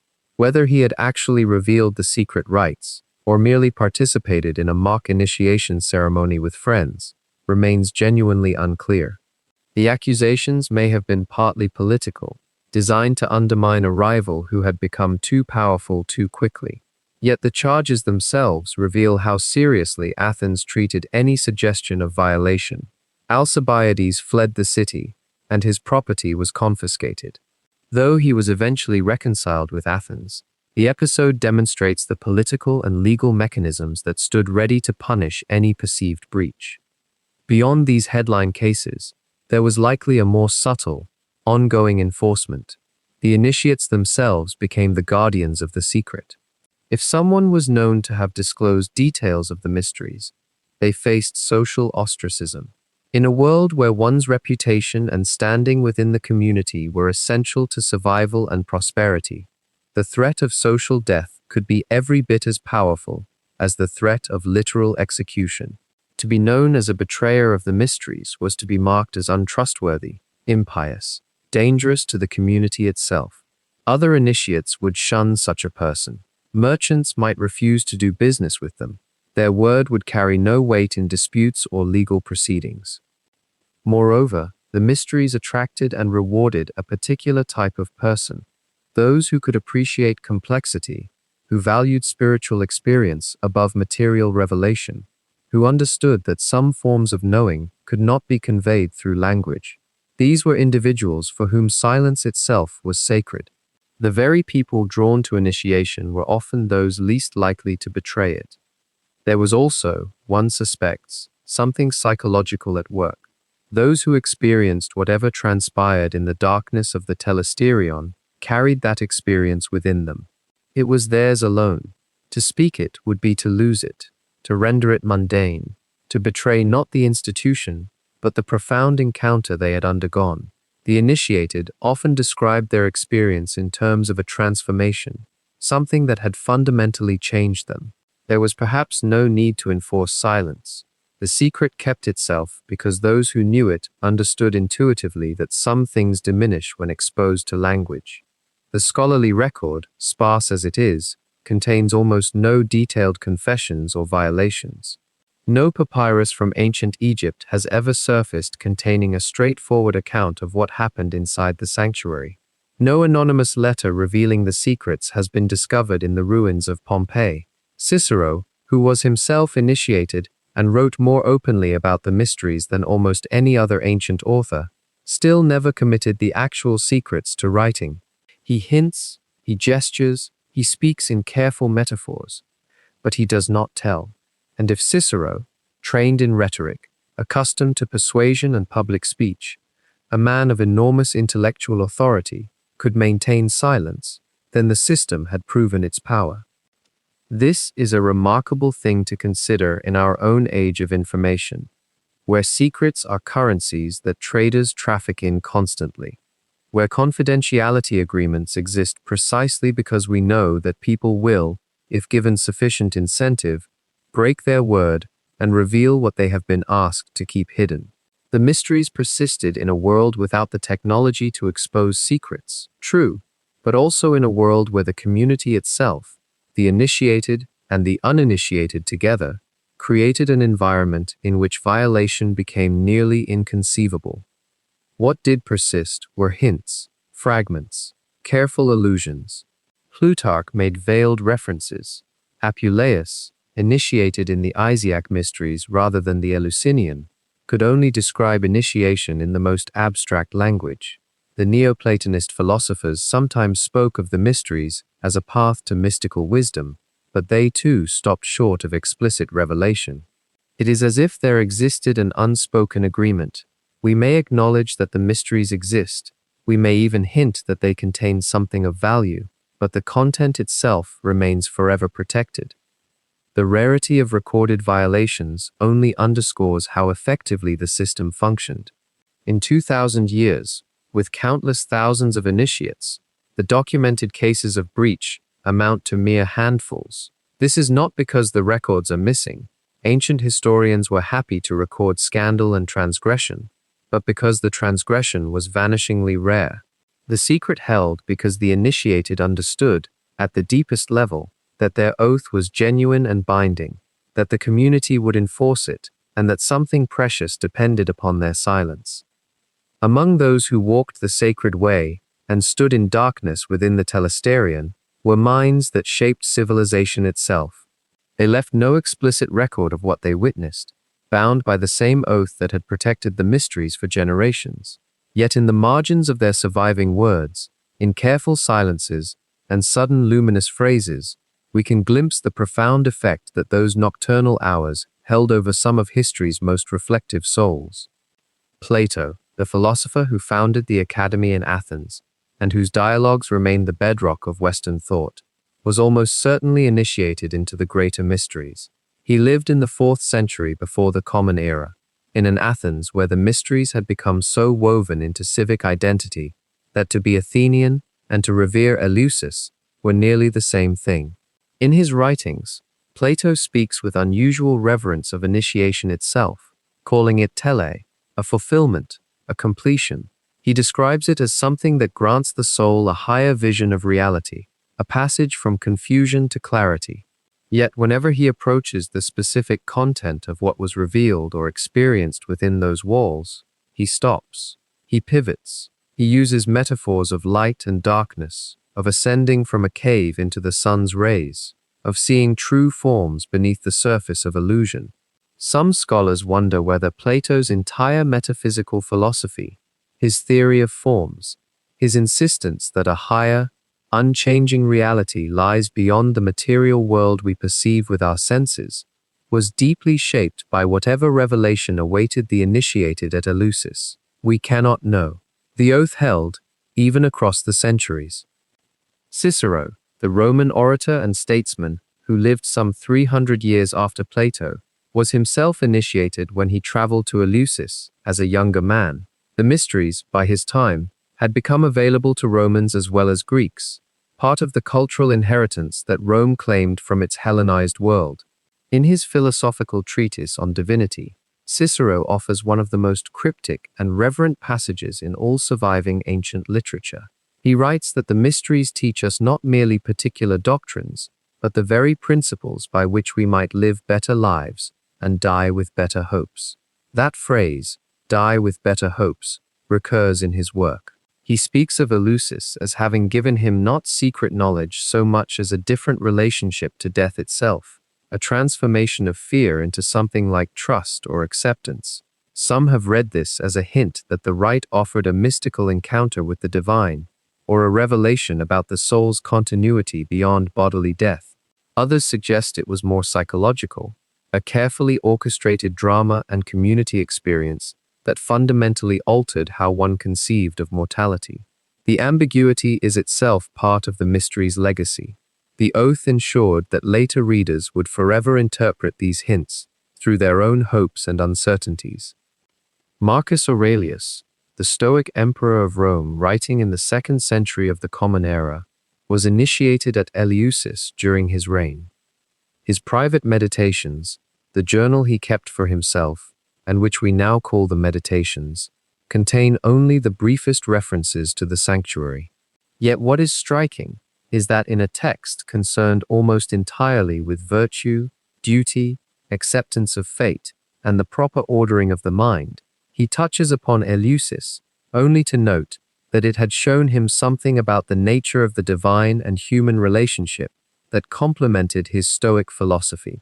He does not elaborate. He does not break his oath, but the fact that an emperor ruling the known world, a man trained in rational philosophy and practical statecraft, felt moved to seek initiation at Eleusis in his middle years, suggests that whatever occurred there spoke to something deeper than curiosity or cultural obligation. It touched something he felt worth protecting through silence. What did these initiates experience? What truth, vision, or transformation was worth 2,000 years of secrecy, worth protecting, even in the careful letters of philosophers and emperors who had reshaped thought itself? The honest answer is that we do not know with certainty. The oath held. Modern scholars have proposed various theories. Some emphasize the psychological impact of the procession, the fasting, the sudden sensory experience of the telesterians' carefully orchestrated light and darkness. The human mind under such conditions, moved by anticipation, weakened by abstinence, overwhelmed by ritual spectacle, and the presence of thousands of fellow initiates, might achieve states of profound emotional or visionary experience without any pharmacological intervention. Others have suggested that the kykeon, that drink consumed in the ritual, may have contained substances that altered consciousness in ways that felt divine or revelatory. The scholarly debate on this remains cautious and speculative, turning partly on questions of what plants were available, how they might have been prepared, and what traces they might have left in the historical record. The truth may have been simpler or stranger than any single theory allows. What seems most plausible, woven from these guarded testimonies, and from what we know of human nature and ancient religion, is that the mysteries offered something profound, but perhaps not singular. They offered a guarantee, a rite of passage, a community of shared knowledge, and an experience of the sacred that felt transformative, because it was carefully designed to be so. They offered, perhaps most importantly, a hope about death and what lay beyond it, a way of thinking about the soul's continuity and the order of the cosmos that resonated with the deepest human longings. For Plato, this may have crystallized into his philosophy of eternal forms. For Cicero, it became a calm acceptance of mortality. For Marcus Aurelius, it seems to have reinforced his Stoic belief in a rational, divine ordering of all things. And for the countless ordinary initiates whose names we will never know, the farmers and merchants and women and even slaves who made the journey to Eleusis, it may have simply offered what all spiritual mystery cults offered their participants, a sense that they belonged to something larger than themselves, that they had been chosen to understand a sacred truth, and that death, when it came, would not be an ending, but a passage recognized and honored by the gods themselves. And yet the Eleusinian mysteries did not exist in isolation, suspended like a perfect jewel above the religious life of Greece. Around them, throughout the Mediterranean world, other cults of secrecy and initiation flourished, each offering their own promises of transformation, their own closely guarded truths. Understanding Eleusis means stepping back to see the broader landscape of ancient worship, where mystery, revelation, and the bound tongue were not unique, but rather wove through the spiritual fabric of the time. Consider the cult of Dionysus, god of wine, ecstasy, and transgression, where the mysteries of Demeter spoke to the cycles of grain and seasons, to death and the promise of return. The Dionysian rites centered on a different kind of transformation, one that came through intoxication, frenzy, and the dissolution of self. The Maenads, those female worshippers who danced themselves into states of ecstatic possession on mountainsides, did so in secret gatherings that would have rivaled the night ceremonies of Eleusis in their intensity. Yet the nature of the two cults differed profoundly. Eleusis promised illumination through initiation, a gradual unveiling to those deemed worthy. Dionysian worship, by contrast, sought to break down the boundaries of consciousness entirely, to invite the god into the body and mind of the participant. Both involved secrecy, both transformed those who experienced them, yet they seem almost to mirror opposite approaches to the sacred, one ascending toward understanding, the other descending into divine possession.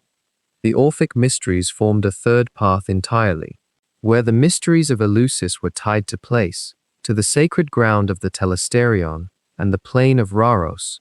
Orphism was a mystery religion that traveled, that survived in texts and teachings, in sacred hymns attributed to the legendary poet Orpheus himself. The Orphic initiate studied texts, learned cosmologies, memorized hymns meant to guide the soul through the underworld after death.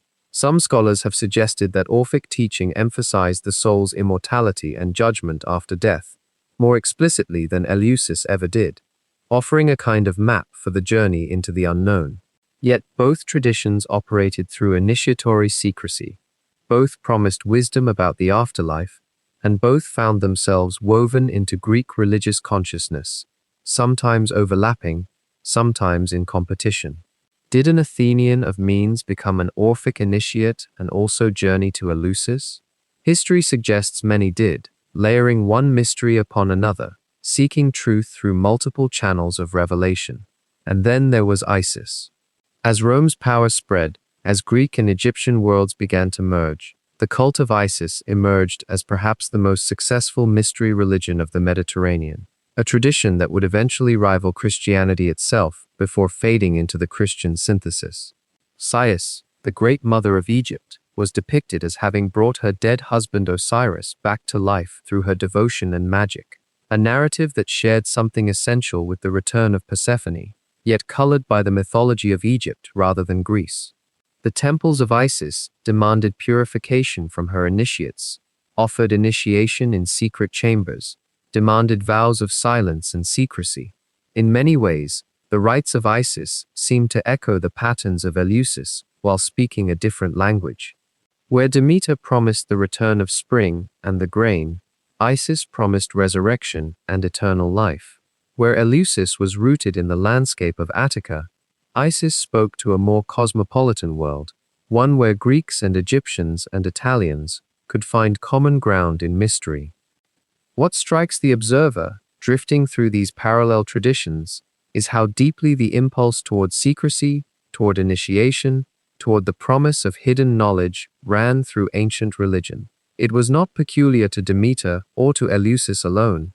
Rather, it seems to have answered something fundamental in the human spirit, the desire to know what cannot be spoken, to belong to a community bound by shared secrets, to experience transformation through rites that separated you from the uninitiated masses.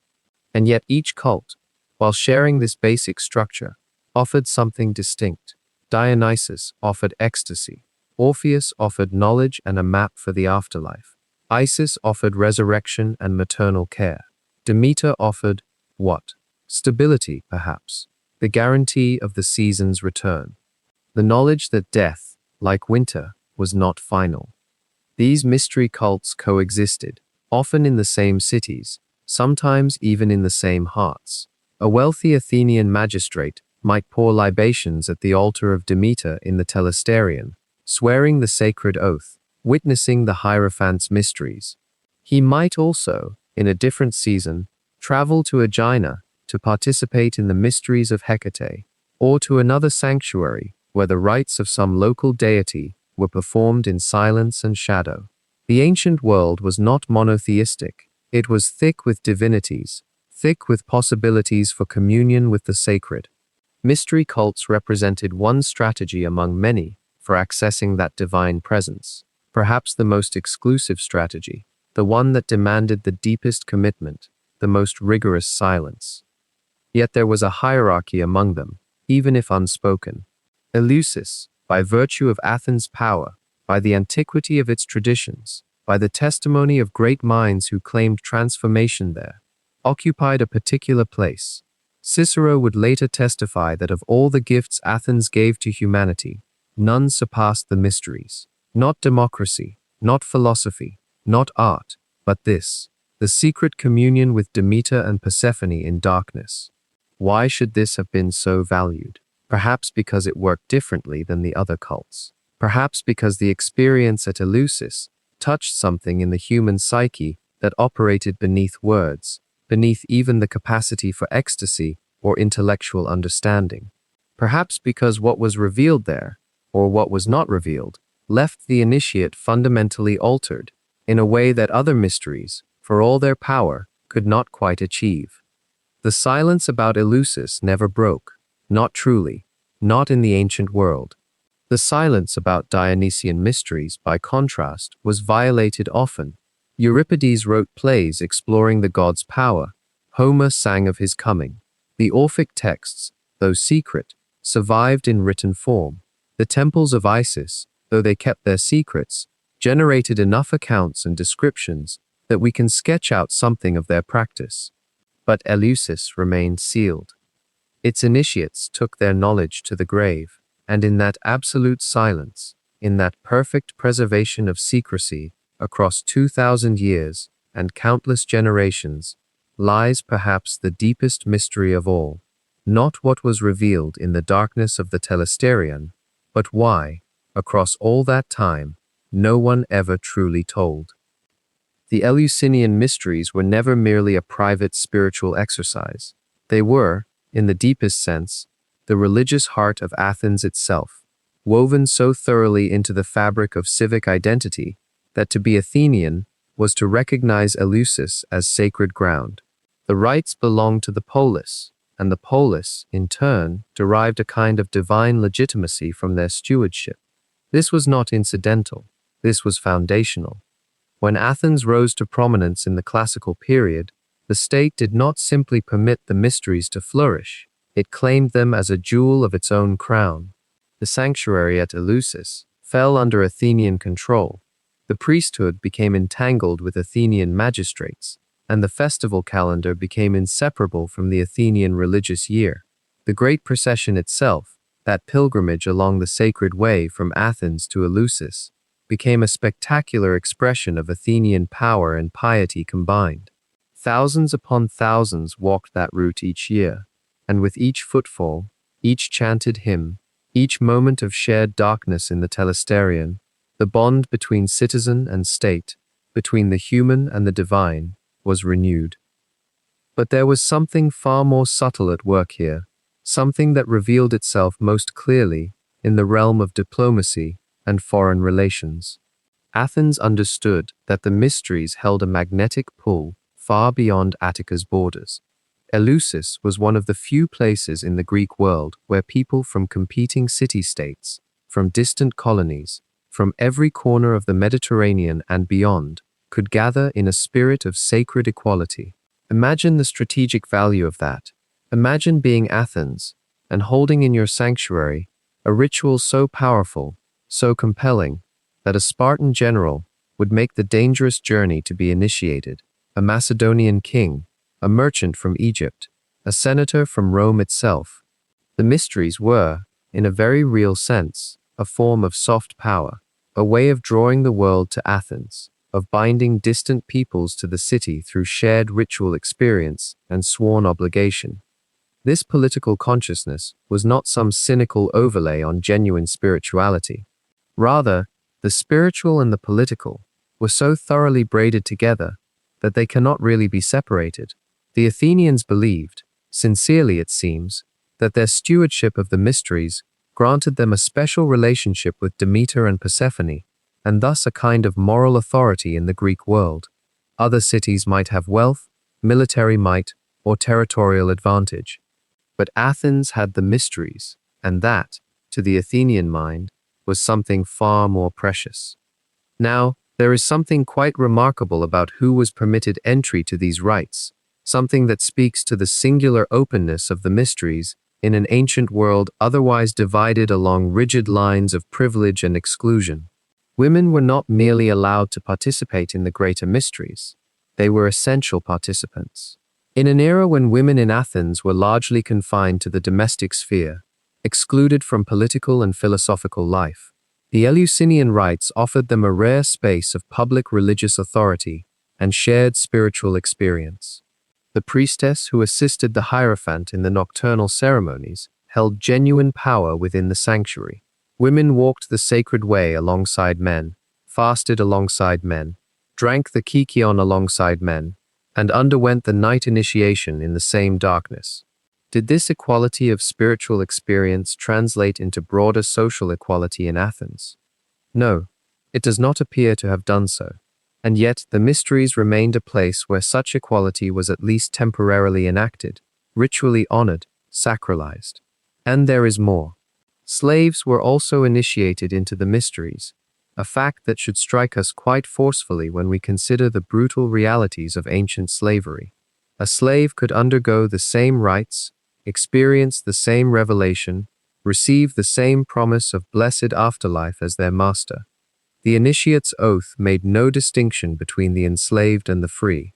Within the telesterion, in that profound darkness where all were equal before the sacred fire, such hierarchies were, if only for those hours, rendered invisible.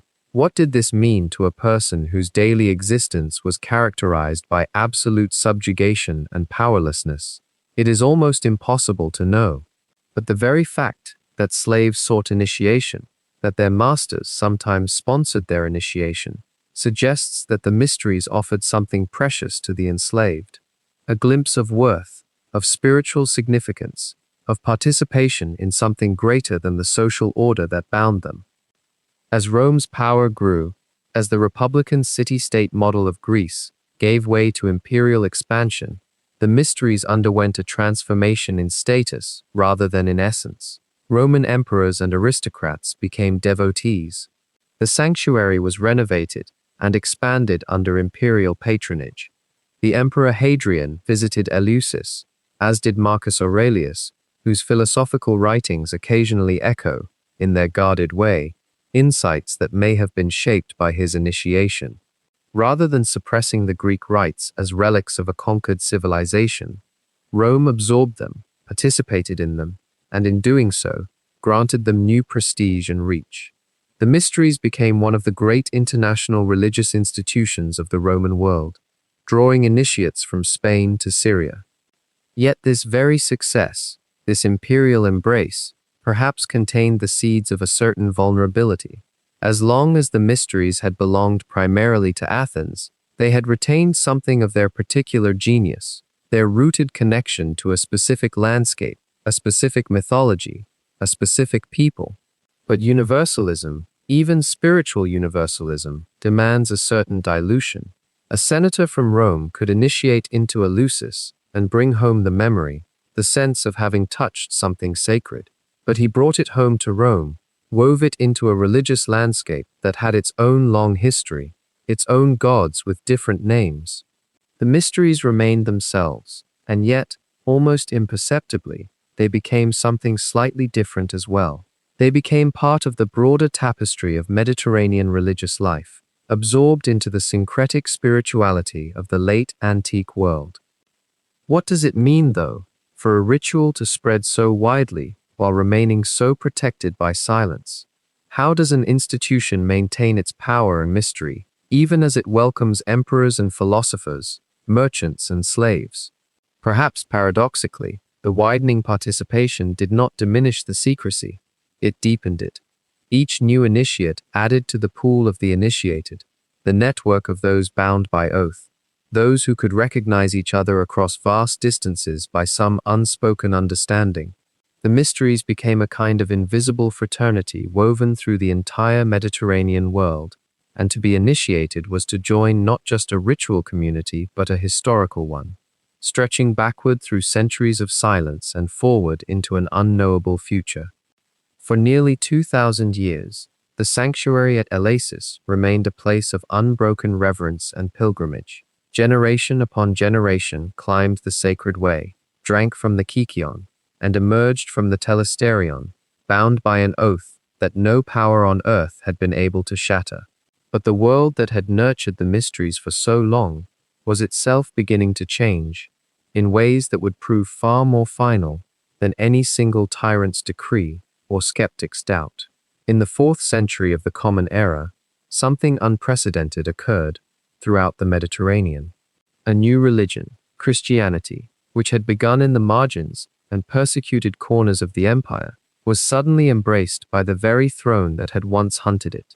The Emperor Constantine, in the early decades of that century, made a choice that would remake the spiritual landscape of the entire known world. What had once been a forbidden faith became the favored faith. What had been dangerous became the source of imperial power and legitimacy. For the pagan mysteries and the Eleusinian rites in particular, this shift was not immediately catastrophic. There were educated people, powerful people, who maintained both their Christian faith and their reverence for older traditions. The idea of seamlessly blending beliefs, what we might call syncretism, was not yet forbidden, but the seeds of something darker were being planted, even if few recognized it at the time. By the 390s, mere decades before the century would close, the tone had hardened considerably. The Emperor Theodosius, a devout Christian, began issuing edicts that were no longer merely preferential toward Christianity, but actively hostile toward the old religions. These were not gentle suggestions. They were laws with teeth. The worship of the ancient gods was no longer simply discouraged. It was increasingly prohibited. Temples were ordered closed. Public funding for traditional sanctuaries was cut off. And the mystery cults, those secret societies that had thrived in the shadows of orthodoxy, became suspect in a way they had never been before. What made the Eleusinian mysteries particularly vulnerable was something that had always been their source of power, their secrecy. For 2,000 years, that silence had protected them, but now it worked against them. In a Christian world that valued confession, transparency, and the public proclamation of faith, the very idea of a closed, veiled sanctuary where truths were revealed only to the initiated seemed not merely pagan, but potentially heretical.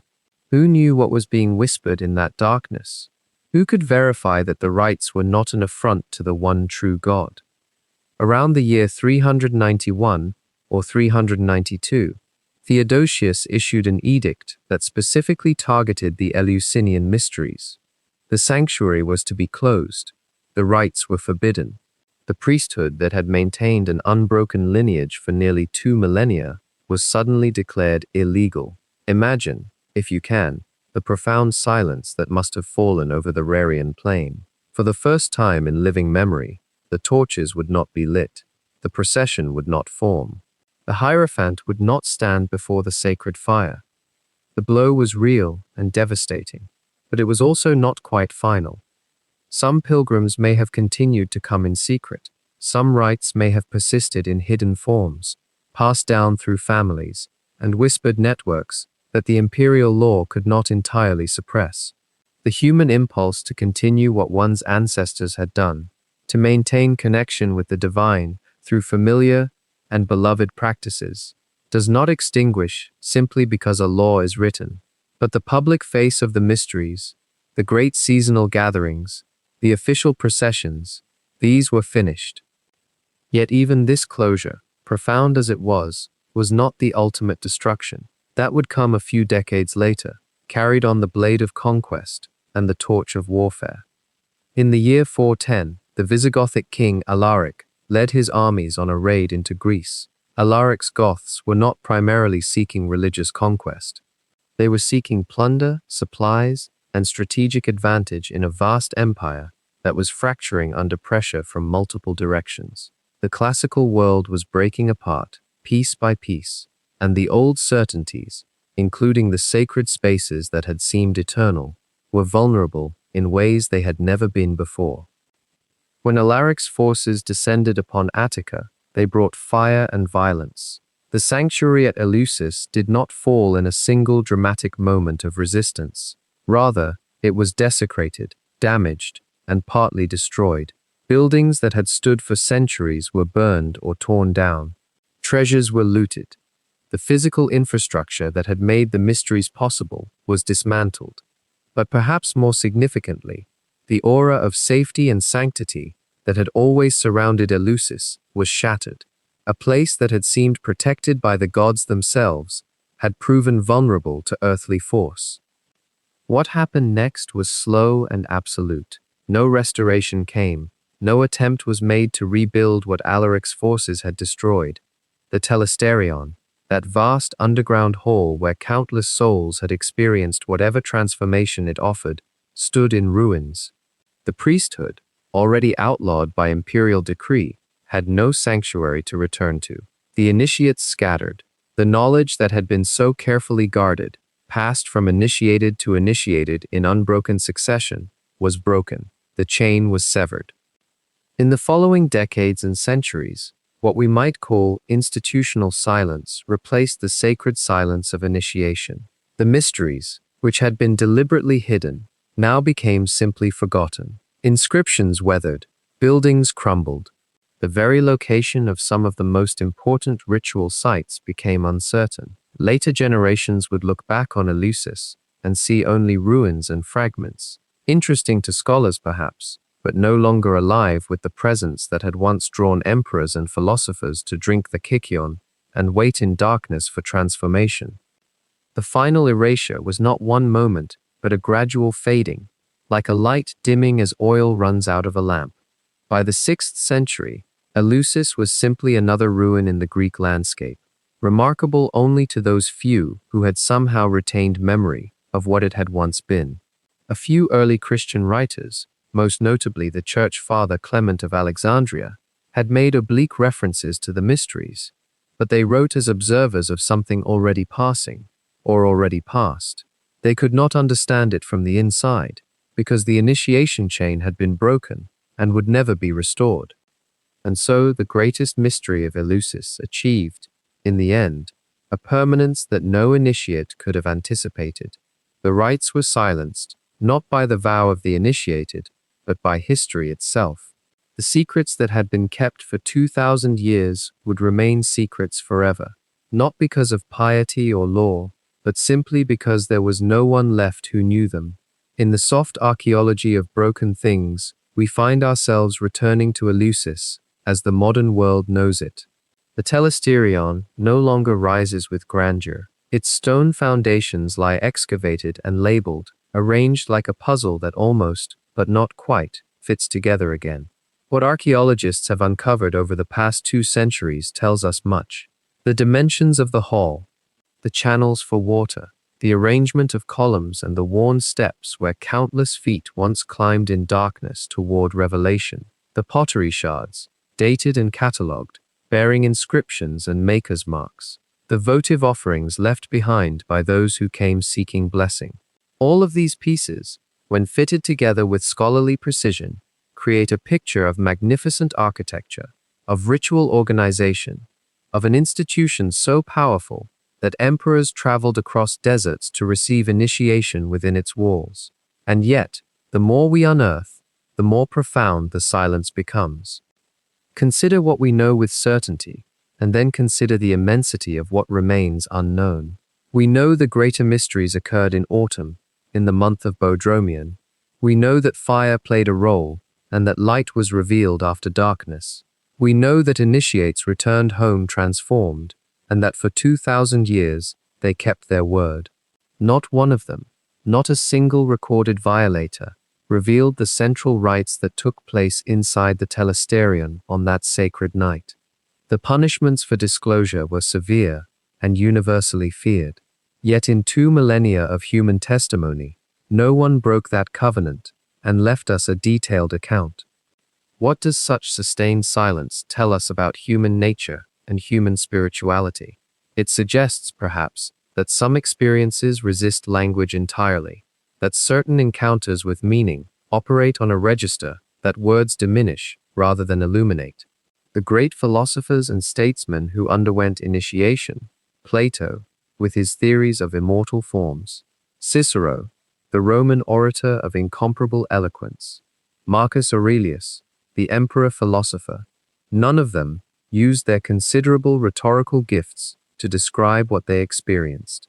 And this silence was not, it seems, the silence of fear alone.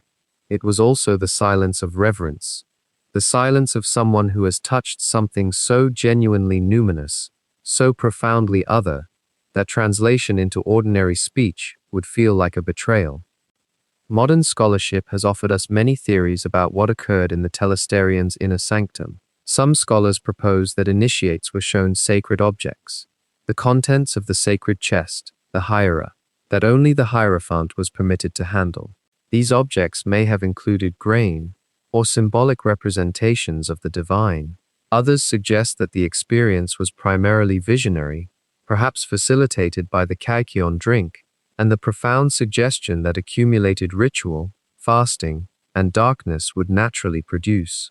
The psychoactive hypothesis remains contested among researchers, neither proven nor disproven, existing in that peculiar scholarly limbo where evidence is fragmentary and speculation must be disciplined. What we do know is that initiates emerged from the all-night vigil transformed. They spoke of their experience only in the most oblique terms. Cicero, who traveled to Eleusis specifically to be initiated, wrote that he had learned not merely ritual procedures, but the actual principles underlying human civilization itself, principles that allowed us to move from savagery toward culture, from despair toward hope. He did not elaborate. He could not. The oath held. The Eleusinian mysteries persisted across the rise and fall of empires, across the transformation of thought and governance, across the entire sweep of the classical world. And then they ceased. The Emperor Theodosius issued his edict. The sanctuary was closed.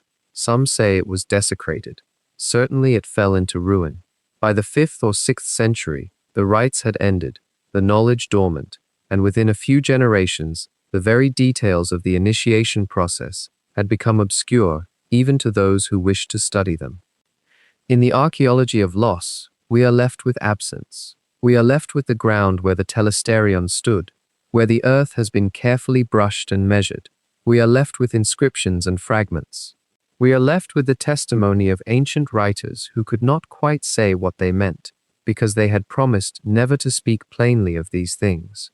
We are left with the simple fact that millions of people, across centuries, underwent an experience that moved them so deeply that they carried its secret to their graves and expected nothing in return. What could such an experience have been? Perhaps it was an encounter with the sense of human continuity, with the knowledge that beneath the chaos of individual lives and the turbulence of political affairs, there exists something enduring. The myth at the heart of the mysteries was not primarily a story of divine power or cosmic struggle. It was a story of a mother's loss and a mother's recovery. It was the narrative of seasonal return, of crops emerging from the dark earth, of renewal following devastation. In initiating vast numbers of people into this myth, not merely as intellectual content, but as lived, embodied experience, the mysteries offered participants a profound reassurance that the cycle continues, that what appears dead will live again, that loss is not final. In our modern age, we have largely lost the capacity for such ritual certainty. We have inherited skepticism and analytic precision, and these are valuable inheritances. Yet we have perhaps lost something as well. We live in a time when the transcendent dimensions of human experience have been relegated to either scientific materialism or private, individualized spirituality. The idea that a community might gather together, undergo a shared initiation, and emerge with a collective sense of meaning, reinforced by law, upheld by tradition, and sustained across generations, seems almost incomprehensibly foreign. And yet the human hunger for such experience has not disappeared. It merely wears different faces. We see it in the popularity of immersive theater and participatory art. We see it in the renewed interest in rituals both ancient and reconstructed. We see it in the enduring human search for meaning beyond the material world, for connection to something larger than the individual self, for assurance that existence has purpose and that mortality does not conclude the story of the soul. The Eleusinian mysteries, in their mystery, speak to something essential in the human spirit. They remind us that depth is real, that not everything can be explained, catalogued, and reduced to components, that the most meaningful experiences sometimes operate in the register of silence and secrecy, held close not out of concealment, but out of a profound respect for the sacred itself. As modern archaeology continues its patient work, The careful excavation, the refined dating techniques, the multidisciplinary approach that brings together geology and chemistry and linguistics, we may one day understand more about the physical arrangements of the telesterion. We may unearth further inscriptions that clarify ritual procedures. We may piece together more of the historical timeline, yet the essential mystery will likely remain, for the mysteries were not ultimately about the objects shown or the words spoken.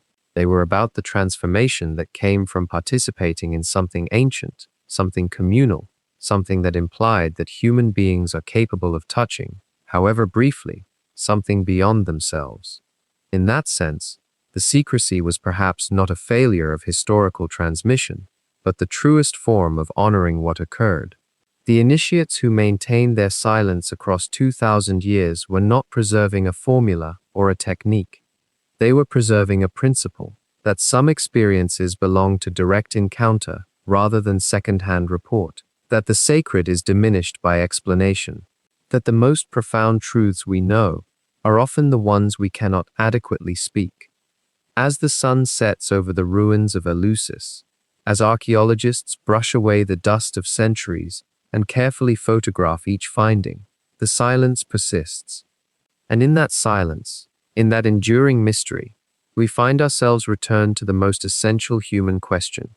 What lies beyond the threshold of ordinary perception? What transforms us when we step into darkness with others, when we fast, and we wait, and we open ourselves to something larger than we can comprehend? And perhaps most importantly, why do we continue to seek such experiences across all the centuries of human history, in nearly every culture and tradition? The mysteries ended, but the human need for mystery did not, and perhaps that is the final revelation that Eleusis offers us, not in words or images or ritual objects, but in its very silence. The revelation that we are beings capable of reverence, capable of discipline, capable of keeping faith with something sacred, even when no authority enforces it, that we hunger, still, for transcendence, and that in that hunger itself, we remain forever initiated into something beyond ourselves.